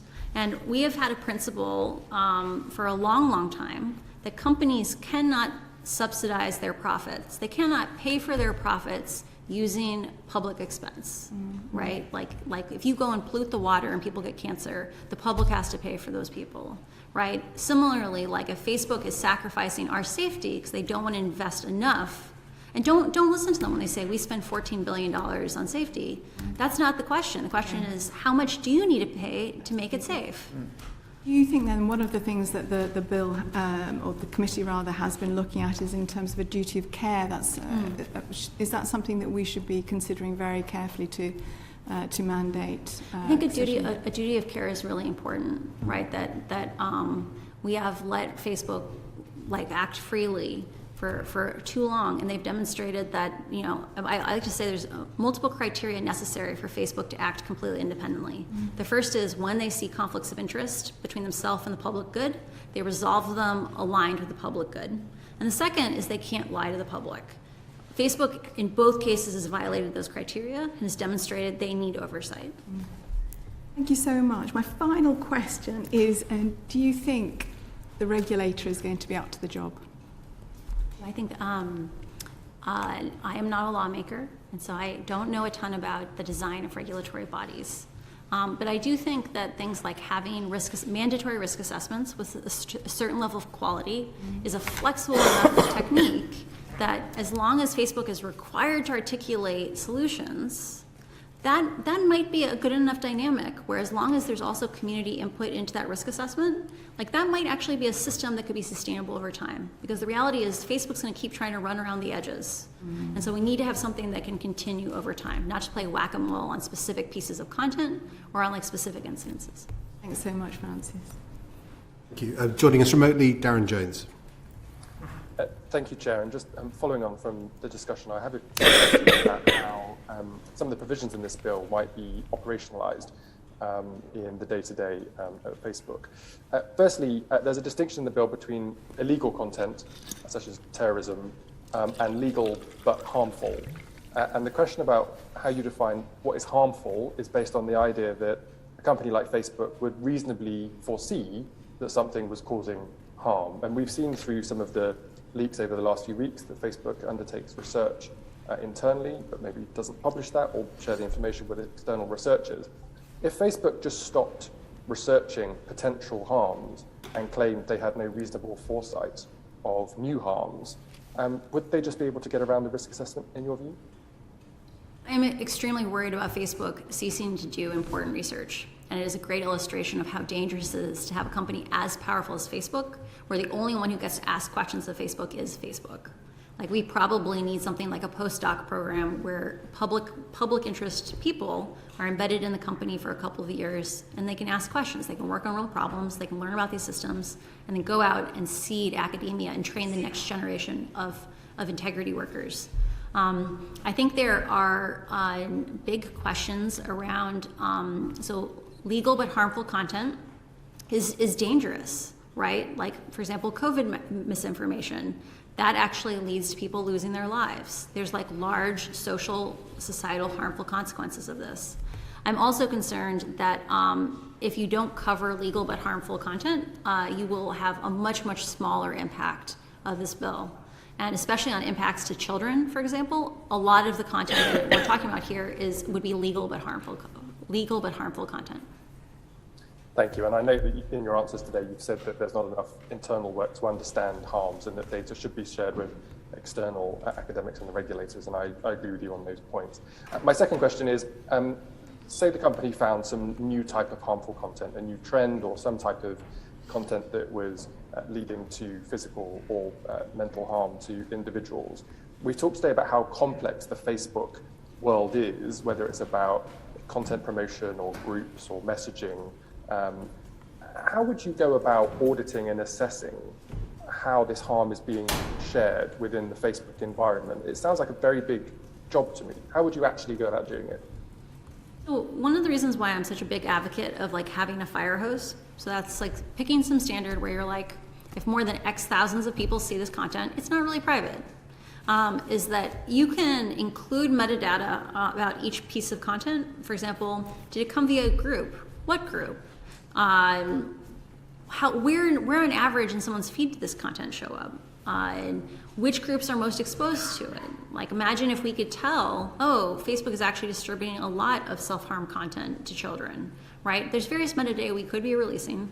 And I think there is a really interesting opportunity that once more data is accessible outside of the company, I think a cottage industry will spring up amongst academics, amongst independent researchers. Like, if I had access to this data, I would start a YouTube channel and I would just teach people about it, right? I can tell jokes for 15 minutes. I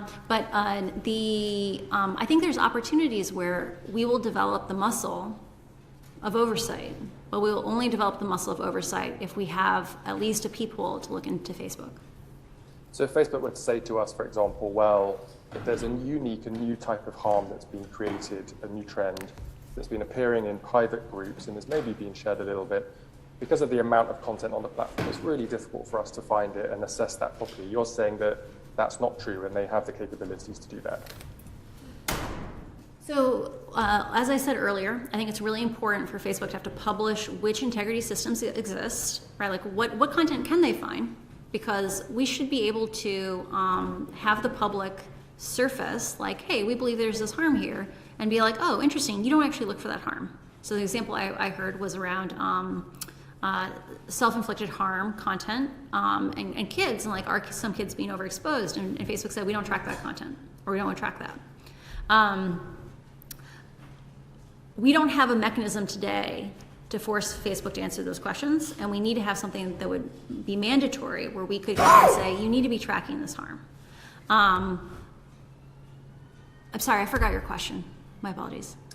Yeah. I think you've broadly answered it. Yeah. I just wanted you to answer to the question that they have the capacity to do this. My last two questions are more about corporate governance of the business, and I'm interested to know from your experience how the different teams within the business operate. So a question I've asked previously in this committee is, you know, the programmers who might be down the end of the corridor who are coding all of these algorithms will know a certain amount of information. The product teams that build products will know a bit about what the programmers have done, but probably not the whole thing and how it works properly. And then the compliance and PR team will just have to receive answers, probably from the product team, in order to produce this risk assessment that they then present to our regulator. And my concern is that the real truth about what's happening is with the programmers, that it may not get through unless we force it in that audit submission to our regulator. Am I wrong in those assumptions? Do those teams work together well in understanding what they all do and how it links together?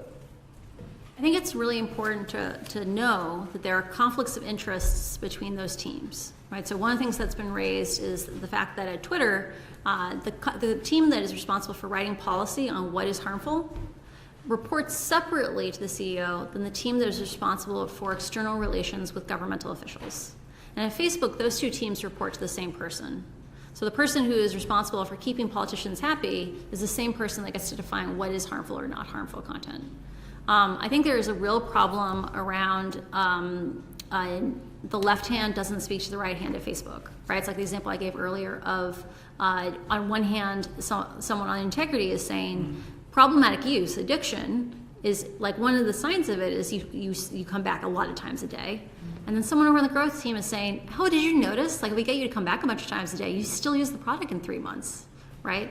It's just like there's a world that's too flat where no one is really responsible. Like Antonia Fraser said in her Senate testimony, like when she was pressed on Instagram Kids and various decisions, she couldn't articulate who was responsible. And that is a real challenge at Facebook, that there is not any system of responsibility or governance. And so you end up in situations like that, where you have one team, not probably unknowingly pushing behaviors that cause more addiction. So it may be that we need to look at forcing a type of risk committee, like an audit committee in a business, where the relevant people are coming together to at least... It might be good to include in the risk assessments saying, what are your organizational risk assessments, not just your product risk assessments, because the organizational choices of Facebook are introducing systemic risk. And my very last question is, this is a piece of law here in the UK, has some international reach, but it's obviously UK law. We've heard evidence before that employees of different technology companies here in London will want to be helpful and give certain answers, but actually the decisions are really made in California. Do you think there's a risk the way in which power is structured in California means that the UK-based team trying to comply with the law here may not be able to do what they need to do? Facebook today is full of kind, conscientious people who work within a system of incentives that unfortunately leads to bad results, results that are harmful to society. There's definitely a center of mass that exists in Menlo Park. There's definitely a greater priority on moving growth metrics than safety metrics. And you may have safety teams located in London or elsewhere in the world who their actions will be greatly hindered or even rolled back on behalf of growth. A real problem, again, we were talking about this idea of the right hand and the left hand. There are reports inside of Facebook that talk about the idea that an integrity team might spend months pushing out a fix that lowers misinformation 10%. But because the AI is so poorly understood, people will add in little factors that will basically recreate whatever the term was that was fixed and reintroduce those harms, right? And so it over and over, if the incentives are bad, you will get bad behavior. Understood. Thank you. Those are my questions, Chair. Thanks. Thank you. Wolf Stevenson. Thank you very much, and add my thanks to everybody else for the incredible picture you've painted. I mean, I think we've mentioned that we recognise the problem you face by doing what you've done, but it is fantastic to be able to get a real sense of what's happening inside the company. And I just wanted to pick up on what was being said just a few minutes ago. It's almost like 1984, some of your descriptions, and when you talked about the names given to the company, or parts of the organisation that are actually supposed to be doing the opposite of what the name seems to imply, that raises an issue. I just wanted to ask about the culture. You ended up by saying there were lots of people in Facebook who got what you're saying, but you also said that the promotion structure possibly pointed in a different direction, and therefore these people didn't necessarily get up to the positions of power that you might expect. Now, organisations have a culture of their own, so in a sense my question is really about culture. Do you think that there is a possibility that with a regulatory structure of the type we're talking about being seen as the way forward in the way the world deals with these huge companies that we've never had to deal with before, there are sufficient people of good heart and good sense in the company to rescue it? Or do you feel that somehow the duality that you were talking about, the left hand and the right hand, has got so bad that it will never ever recover itself, and it has to be done by an external agency? It's a very complicated question, but it comes back to culture, really. Do you think there's a way in which it might happen? I think unless the incentives change, the incentives under which Facebook until the incentives that Facebook operates under changes, we will not see changes from Facebook. And so I think it's this question of Facebook is full of kind, conscientious, good people, but the systems reward growth. And the Wall Street Journal has reported on how people have advanced inside the company, and disproportionately the people who are the managers and leaders of the integrity teams, these safety teams, come originally from the growth orgs. Like the path to management in integrity and safety is via growth. And that seems deeply problematic. It was a bit doomed. I think there is a need to provide an external weight and a pull to move it away from just being optimized on short-termism and immediate shareholder profitability and more towards the public good, which I think actually is going to lead to a more profitable, successful company 10 years down the road. And you may not be able to answer this in the sense of it may not be an easy question to answer, but inside the company, the things that you've been saying are being said at the water fountain and in the corridors. So I think you've said that people do talk about these things. What is it that stops it getting picked up as an official policy? Is there actually a gatekeeper on behalf of the growth group, which just simply says, "Fine, you've had enough time talking that, move on"? I don't think there is an explicit gatekeeper, right? It's not like a thing of like there are things we cannot say.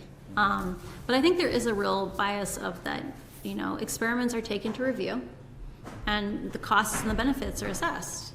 And Facebook has characterized some of the things that I've talked about as in terms of we're against censorship.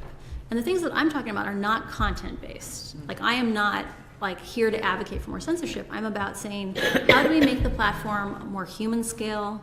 How do we move back to things like chronological ranking? Finding ways to move towards solutions that work for all languages. But in order to do that, we have to accept the cost of little bits of growth being lost. And I love the radical idea of like, what if Facebook wasn't profitable for 1 year, right? They have this giant pile of cash. What for 1 year they had to focus on making it safe? What would happen? What kind of infrastructure would get built? And I think there's a real thing of that until incentives change, Facebook will not change.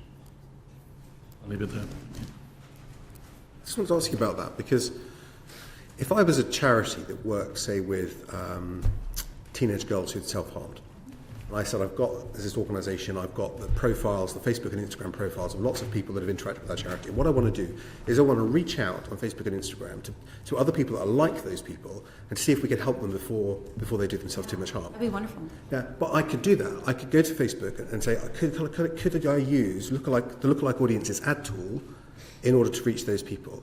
And they would happily sell that to me to do it. And they have the data to find the closest possible data matches to young people who are self-abusing for the purpose of selling advertising. Couldn't be simpler, the way the platform's designed. But yet, if you ask the same question around saying, well, why don't you do more to reach out and help people that are actually in danger of self-harming, why don't you stop it? Why don't you proactively reach out? And not only do they not do that, they will sell you an ad to do it, they won't do it themselves, but actually worse than that, they're continually feeding those self-same vulnerable people with content that's likely to make them even more vulnerable. Yeah. And I don't see how that is as a company that is good, kind, and conscientious. There's a difference between systems, and I always come back to this question of what are the incentives and what system do those incentives create? And I can only tell you what I saw at Facebook, which is I saw kind, conscientious people, but they were limited by the actions of the system they worked under. And that's part of why regulation is so important. And the example you give of one, amplification of interests. So Facebook has run the experiment where they get exposed to very centrist interests like healthy recipes. And just by following the recommendations on Instagram, they are led to anorexia content very fast, within a week, right? Just by following the recommendations, because extreme polarizing content is the ones that get rewarded by engagement-based ranking. I have never heard described what you just described, i.e. using the lookalike tools that exist today. If you want to target ads today, you can take an audience, like maybe people who bought your product previously, and find a lookalike audience. It's very profitable. Advertisers love this tool.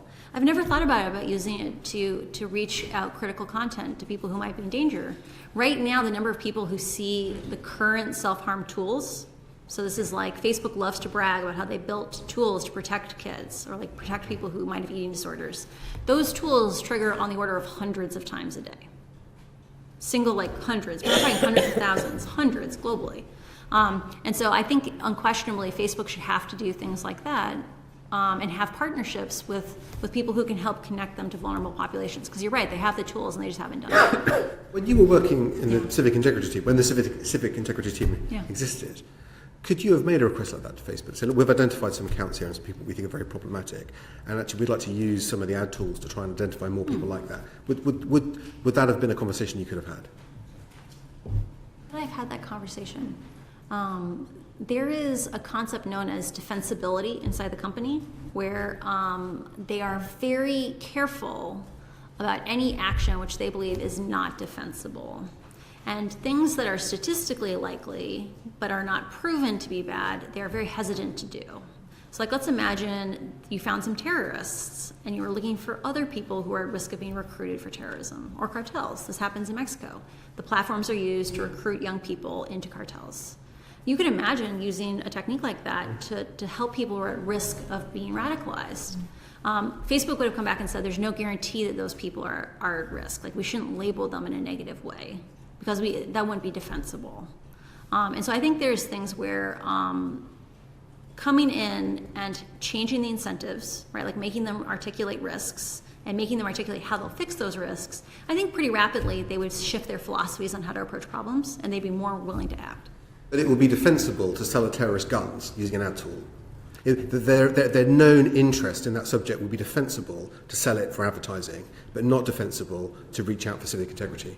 I am not sure if Facebook allows gun sales. I do know that they have. No, sorry, it's a hypothetical example. Yeah. Yes. What I'm saying is, this scenario, you could feed someone's addiction by advertising to them. You can't use the same technology to reach out and help them. Yes, it's actually worse than that. Like when in my Senate testimony, one of the senators showed this example of an ad that was targeted at children, where in the background of the ad was an image of a bunch of pills, like a bunch of pills and tablets, very clearly a pile of drugs. And it said something like, want to have your best Skittles party this weekend, reach out, or something. And a Skittles party apparently is a youth code for a drug party. And like that ad got approved by Facebook. And so there is a real thing where Facebook says they have policies for things. Like they might have a policy saying we don't sell guns, but I bet there's tons of ads on the platform that are selling guns. Well, they have policies that don't allow hate speech, and there's quite a lot of hate speech. Oh, there's tons of hate speech, yeah. But it sounds like what you've got is one part of the business that with razor-like focus, more than has probably ever been created in the human existence, can target people's addictions through advertising. And yet the other part of the business that's there to try and keep people safe is largely feeling around in the dark. There is a great asymmetry in resources that are invested to grow the company versus to keep it safe. Yeah. It's not just this, what you said, it's not just, there's not just an asymmetry. It's, you can't even request, you can't even go to the people with all the data and all the information and say, could we use some of your tools to help us do our job? Because they would say, well, it's not defensible to do that. I never saw the usage of a strategy like that, but it seems like a logical thing to do. Like Facebook should be using all the tools in its power to fight these problems, and it's not doing that today. I think a lot of people extrapolate from that was if the senior management team really wanted to do it, it would have been done, but for some reason it appears that they don't. I think there are cultural issues, and there's definitely issues at the highest levels of leadership where they are not prioritizing safety sufficiently. And it's not enough to say, look, we invested $14 billion. We need to come back and say, no, you might have to spend twice that to have a safe platform. The important part is it should be designed to be safe, not we should have to defend, we should have to plead with you to be safe. Thank you. Ibn Kidron. Francis, I was really struck earlier when you said they know more about abuse, but it's a failure of willingness to act, I think it was the phrase. And it brought to my mind a particular case of Judy and Andy Thomas, whose daughter committed suicide and struggled for the last year to get anything beyond an automated response for their request to have Francis access to her account. I made a small intervention. They did eventually get an answer, but that answer really basically said, no, you can't. And I have to be clear, just for legal things, it didn't say, no, you can't. It was a very complicated answer, complicated legal answer. But what it was saying is that they had to protect the privacy of third parties on Francis' account.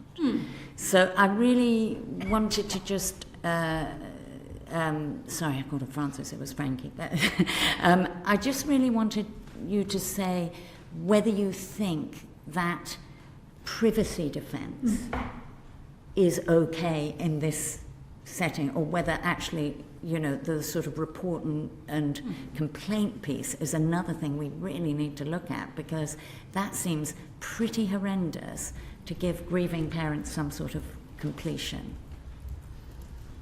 From what you describe, I think their argument is that I think there's a really interesting distinction around private versus public content. Like they could have come in and said, at least for the public content that she viewed, like the worldwide available content, we can show you that content. Like I think they probably should have come in and done that.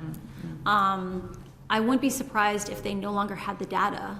Like they delete the data after like 90 days. And so unless she was like a terrorist and they were tracking her, which I assume she wasn't, they would have lost all that history within 90 days of her passing. And that is a recurrent thing that Facebook does, is that they know that whatever their sins are, it will recede into the fog of time within 90 days. The idea of user privacy being a reason for not giving a parent of a deceased child access to what they were seeing. I'm just interested in that more thematic piece. I think there is an unwillingness at Facebook to acknowledge that they are responsible to anyone. right? They don't disclose data. Like, there's lots of ways to disclose data in a privacy-conscious way. You just have to want to do it. And Facebook has shown not over and over again, not just that you don't want to release that data, that even when they do release that data, they often mislead people and lie in its construction. Like, they did this with researchers a couple of months ago. They literally released misinformation using assumptions that they did not disclose to the researchers that were misleading. In the case of those grieving parents, I'm sure that Facebook has not thought holistically about the experience of parents that have had traumas on the platform, right? Because I'm sure that her parents aren't the only ones that have suffered that way. And I think it's cruel of Facebook to not think about, how do they even take minor responsibility after an event like that. Okay. A lot of colleagues have talked to you about children, and that's a particular interest of mine. The one thing that hasn't come up this afternoon is age assurance, and specifically privacy-preserving age assurance. And this is something that I'm very worried about, that age assurance used badly could drive more surveillance, could drive more resistance to regulation, and we need rules of the road. And I'm just interested to know your perspective on that. I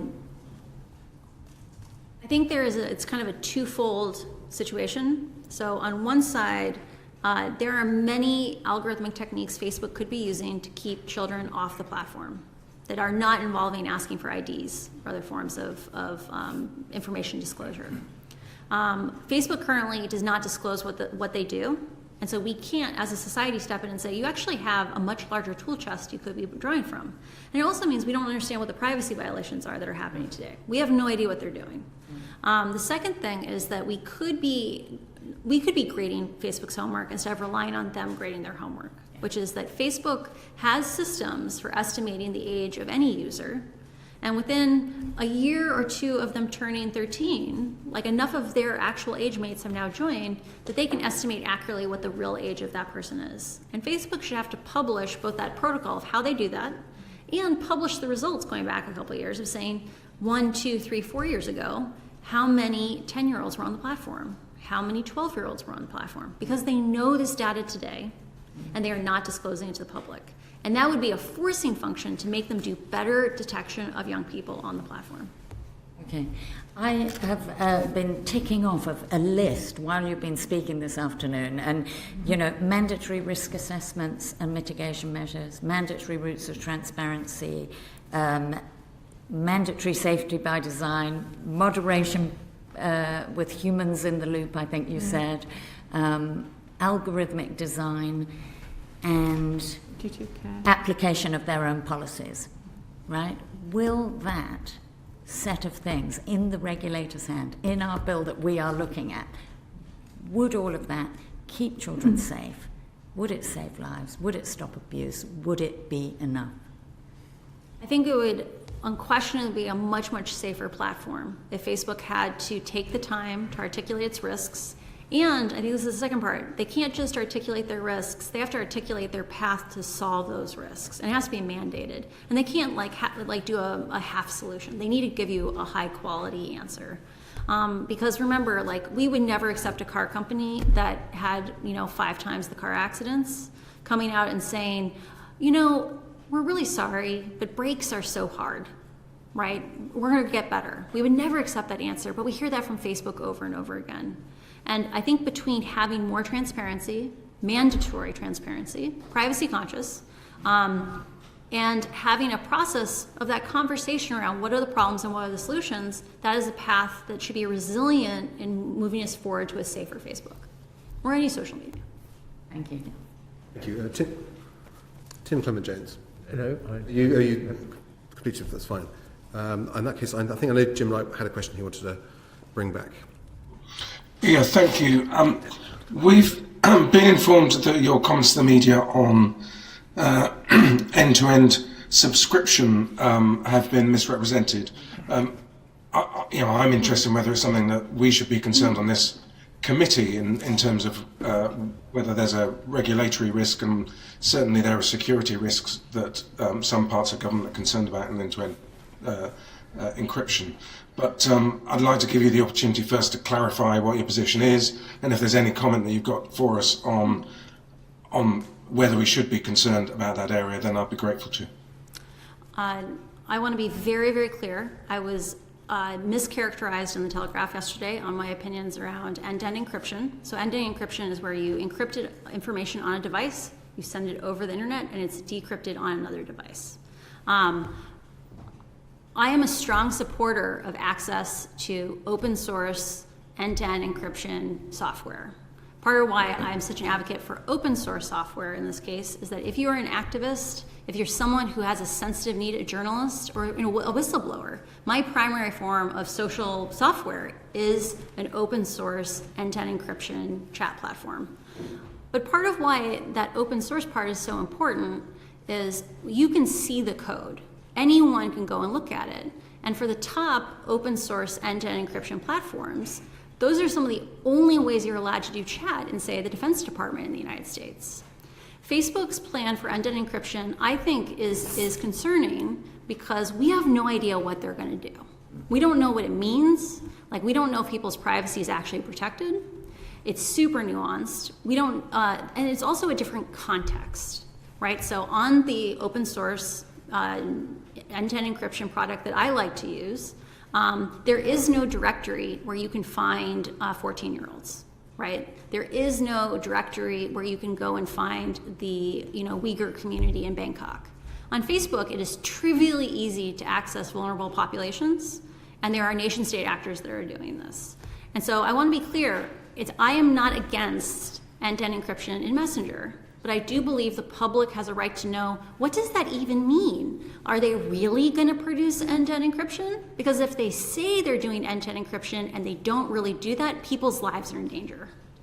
And I personally don't trust Facebook currently to tell the truth. And I'm scared that they are waving their hands at a situation where they're concerned about various issues and they just don't want to see the dangers anymore. I'm concerned about them misconstruing the product that they build, and they need regulatory oversight over that. That's my position on end-to-end encryption. So just to be really clear, there's a really important use case for end-to-end encryption in messaging, but if you ended up with an integration of some of the other things that you can do on Facebook with end-to-end encryption, then you can create quite a dangerous place for certain vulnerable groups. I think there's two sides. So one, I want to be super clear. I support access to end-to-end encryption, and I use open source end-to-end encryption every day, right? My social support network is currently on an open source end-to-end encryption service. But I am concerned on one side that the constellation of factors related to Facebook makes it even more necessary for public oversight of how we do end-to-end encryption there. That's things like access to the directory, those amplification settings. But the second one is just about security.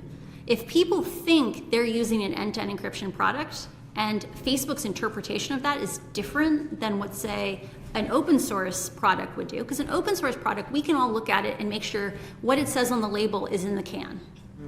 But if Facebook claims they've built an end-to-end encryption thing and there's really vulnerabilities, people's lives are on the line.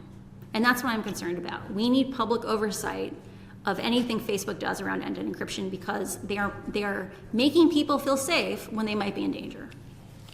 Thank you very much. Debbie Abrahams. Thank you so much. Just a quick follow-up. Are you aware of any Facebook analysis in relation to the human cost of misinformation? So, for example, COVID is a hoax or anti-vax misinformation. Have they done anything? Have they actually tried to quantify that both in terms of illness, deaths, the actual human costs? Facebook has done many studies looking at the misinformation burden is not shared evenly. Right, so you have things like the most exposed people to misinformation are like recently widowed, recently divorced, moved to a new city. And when you put people into these rabbit holes, when you pull people in from mainstream beliefs into extreme beliefs, it cuts them off from their communities. Because if I begin to believe in flat earth things, and I have friends that are flat earthers, it makes it hard for me to reintegrate into my family. In the United States, the metaphor we often use is the idea of, is Thanksgiving dinner ruined? right? Like, did your relative go and consume too much misinformation on Facebook? And now that's become Thanksgiving dinner. And I think when we look at the social cost, when we look at the health cost, I'll give you an example. Facebook under-enforces on comments, right? Because comments are so much shorter, they're really hard for the AI to figure out. Right now, groups like UNICEF have really struggled, even with the free ad credits that Facebook has given them, because they will promote positive information about the vaccine or about ways to take care of yourself with COVID, and they'll get piled on in the comments. And so Facebook's own documents talk about UNICEF saying how much more impact would those ad dollars have had if they hadn't been buried in toxic content. Thank you so much. Thank you. Dean Russell. Thank you, Chair. I just wanted to build on a comment you made earlier, if that's okay. You mentioned about this idea of skills parties, or I think if I'd heard it right. And it occurred to me, actually, how do the platforms evolve in terms of the language? Obviously, we've talked about different types of languages, but thinking of English, within English, there's huge differences between American English and English, you can call it that, British English.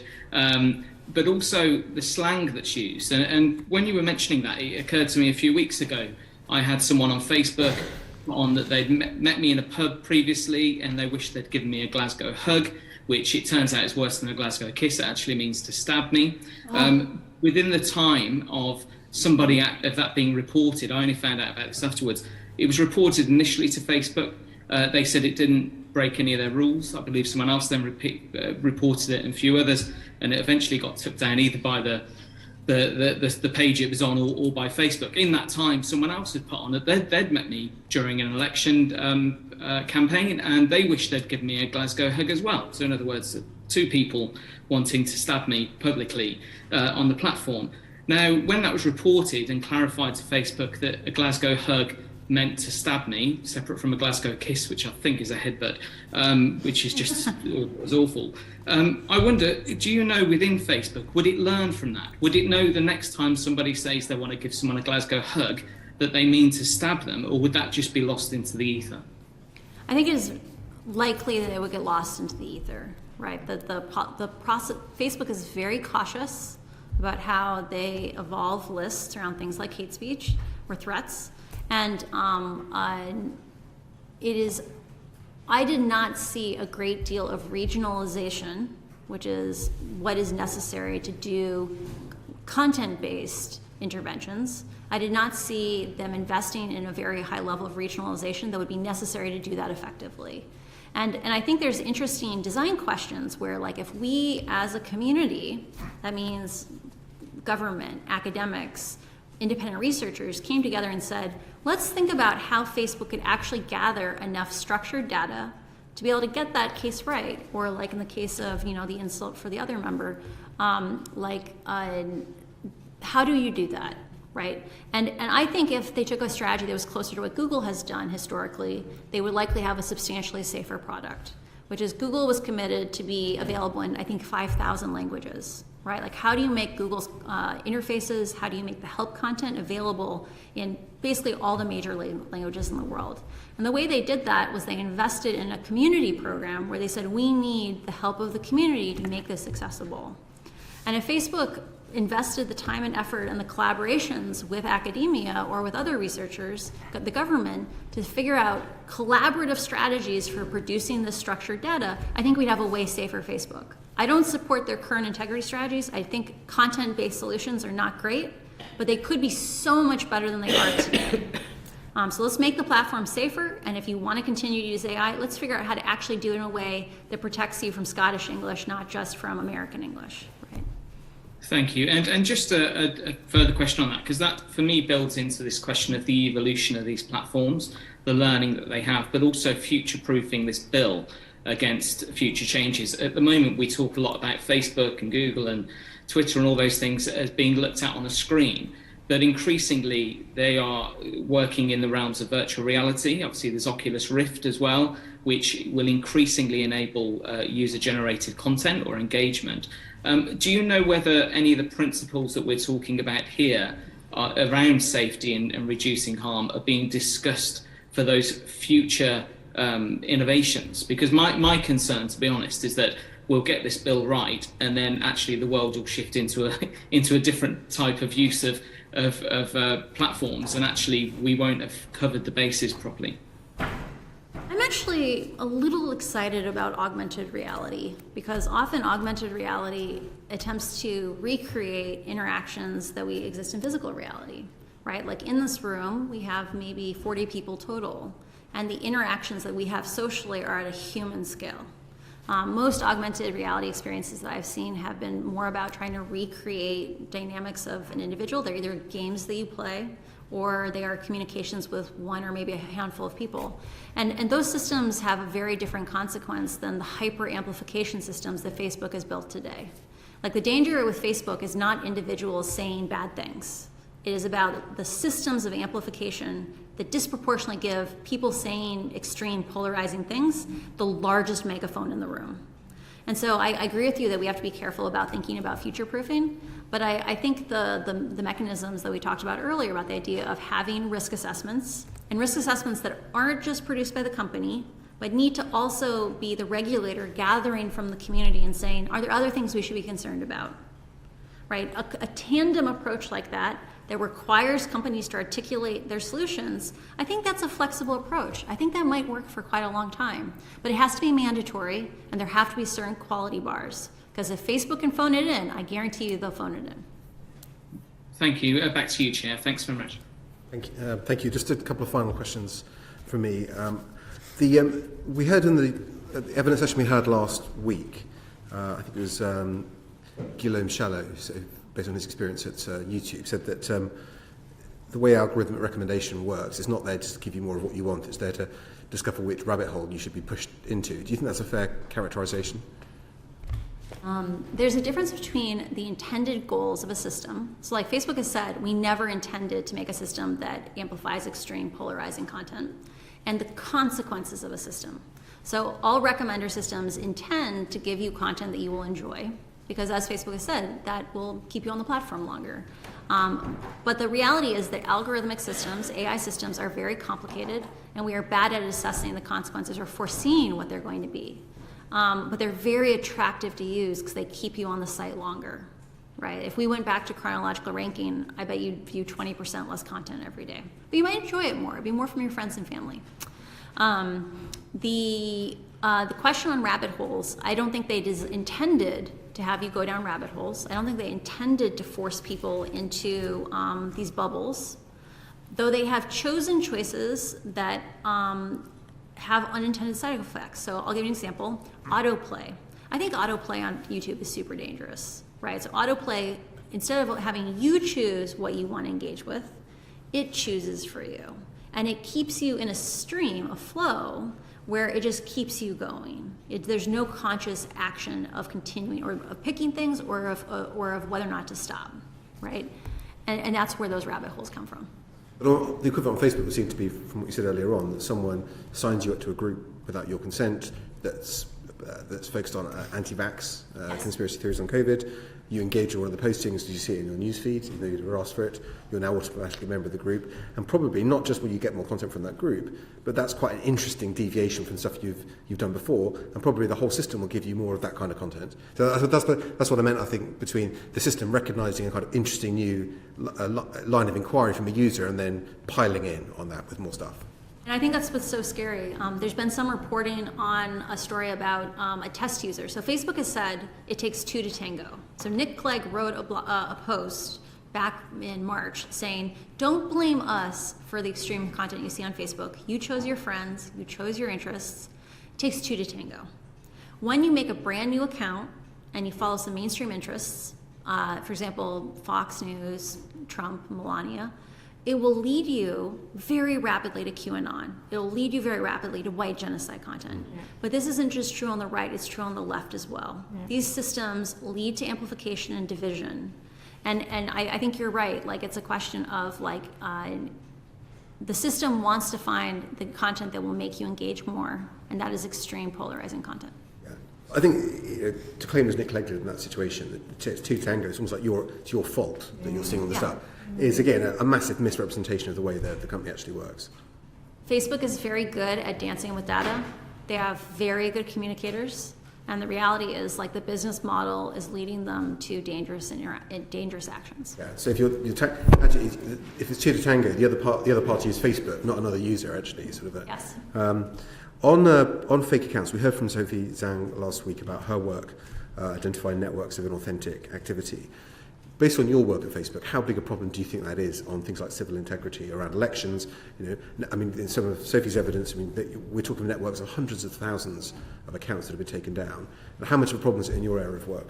I'm extremely worried about fake accounts, and I want to give you guys some context on a taxonomy around fake accounts. So there are bots, so these things are automated. Facebook's reasonably good at detecting bots. Like, it's not perfect, but it's reasonably good. Then there are things called manually driven fake accounts. So a manually driven fake account is, for example, there are cottage industries in certain pockets of the world. There's certain parts of Pakistan, there's certain parts of Africa. There's certain pockets where people have realized that you can pay a child $1 to play with an account, like a 12-year-old, to be a fake 35-year-old for a month. And during that window, you will have passed the window of scrutiny at Facebook, and you will have looked like a real human because you are a real human. And that account can be resold to someone else because it is now looks like a real human account. And those accounts, there's at least 100,000 of them among the, there's 800,000, I believe, or back when I left, so this is May, there were approximately 800,000 Facebook connectivity accounts. So these are accounts where Facebook is subsidizing your internet. Among those, there were 100,000 of these manually driven fake accounts that were discovered by a colleague of mine. They were being used for some of the worst offenses on the platform. And I think there is a huge problem around the level of investment Facebook has done in detecting these accounts and preventing them from spreading harm on the platform. How confident are you that the number of active users on Facebook is accurate, that those people are real people? I think there's interesting things around the general number. So as we talked about before, this is about distribution of things. Now on social networks, things aren't necessarily evenly allocated. So Facebook has published a number of, I believe, 11%. They believe 11% of its accounts are not people, like they're duplicates. Amongst new accounts, they believe the number is closer to 60%, but that has never been disclosed in my awareness in a public statement. And so there's this question of if investors are interpreting the value of the company based on a certain number of new accounts every month, and 60% of those are not actually new people, they're overinflating the value of the company. And I mean, if those audiences are being sold to advertisers as real people, then that's fraudulent. If you're selling people you've got reason to believe are probably fake, you're selling as real people to advertisers. So there is a problem known as SUMAs, which are same user, multiple accounts. And we had documentation that said, or excuse me, I found documentation that said for reach and frequency advertising, so let's say you're targeting a very specific population. Maybe they're highly affluent and slightly quirky individuals, and you're going to sell them some very specific product. Facebook is amazing for these niches because maybe there's only 100,000 people in the United States that you want to reach, but you can get all of them, right? Facebook has put in controls called reach and frequency advertising. So you say, I don't want to reach someone more than 7 times or maybe 10 times because that 30th impression, it's not very effective. And Facebook's internal research says that those systems, the reach and frequency advertising systems, were not accurate because they didn't take into consideration these same user multiple account effects. So that is definitely Facebook overcharging people for their product. That presumably works in the same way on Instagram as well. I'm sure it does. There have been concerns raised about, in particular, young people encouraged to have multiple duplicate accounts on Facebook. Is that a concern? Sorry, on Instagram, have duplicate accounts on Instagram. Is that something you share from a safety? Do you share that concern from a safety point of view? I think that there were. I was present for multiple conversations during my time in civic integrity, where they discussed the idea that, on Facebook, the real names policy and the policies against their authenticity policies, those are security features. And then on Instagram, because they didn't have that same contract, there were many accounts that would have been taken down on Facebook for coordinated behavior and other things, that because they weren't inauthentic, it was harder to take them down. And so I think in the case of teenagers, encouraging teenagers to make private accounts so that, say, their parents can't understand what's happening in their lives, I think is really dangerous. And there should be more family-centric integrity interventions that think about the family as an ecosystem. Yeah, because as you say, a young person engaging with harmful content, problematic content, probably do it using a different account while their parents see the one that they think they should have. But I mean, do you think that policy needs to change? Do you think the system can be made to work on Instagram as it does today? I don't think I know enough about Instagram's behavior in that way to give a good opinion. Okay, but as a kind of concerned citizen who's worked in technology. I strongly believe that Facebook is not transparent enough today, and that it's difficult for us to actually figure out the right thing to do because we are not told accurate information about how the system itself works. Yeah. And that's unacceptable. I think we'd agree with that. I think that's a good summation of, I think, a lot of what we've been talking about this afternoon. I think that concludes the questions from the committee. So we'd just like to thank you for your evidence and for taking the trouble to visit us here in Westminster. Thank you so much for the opportunity. Thank you. Thank you very much. Thank you.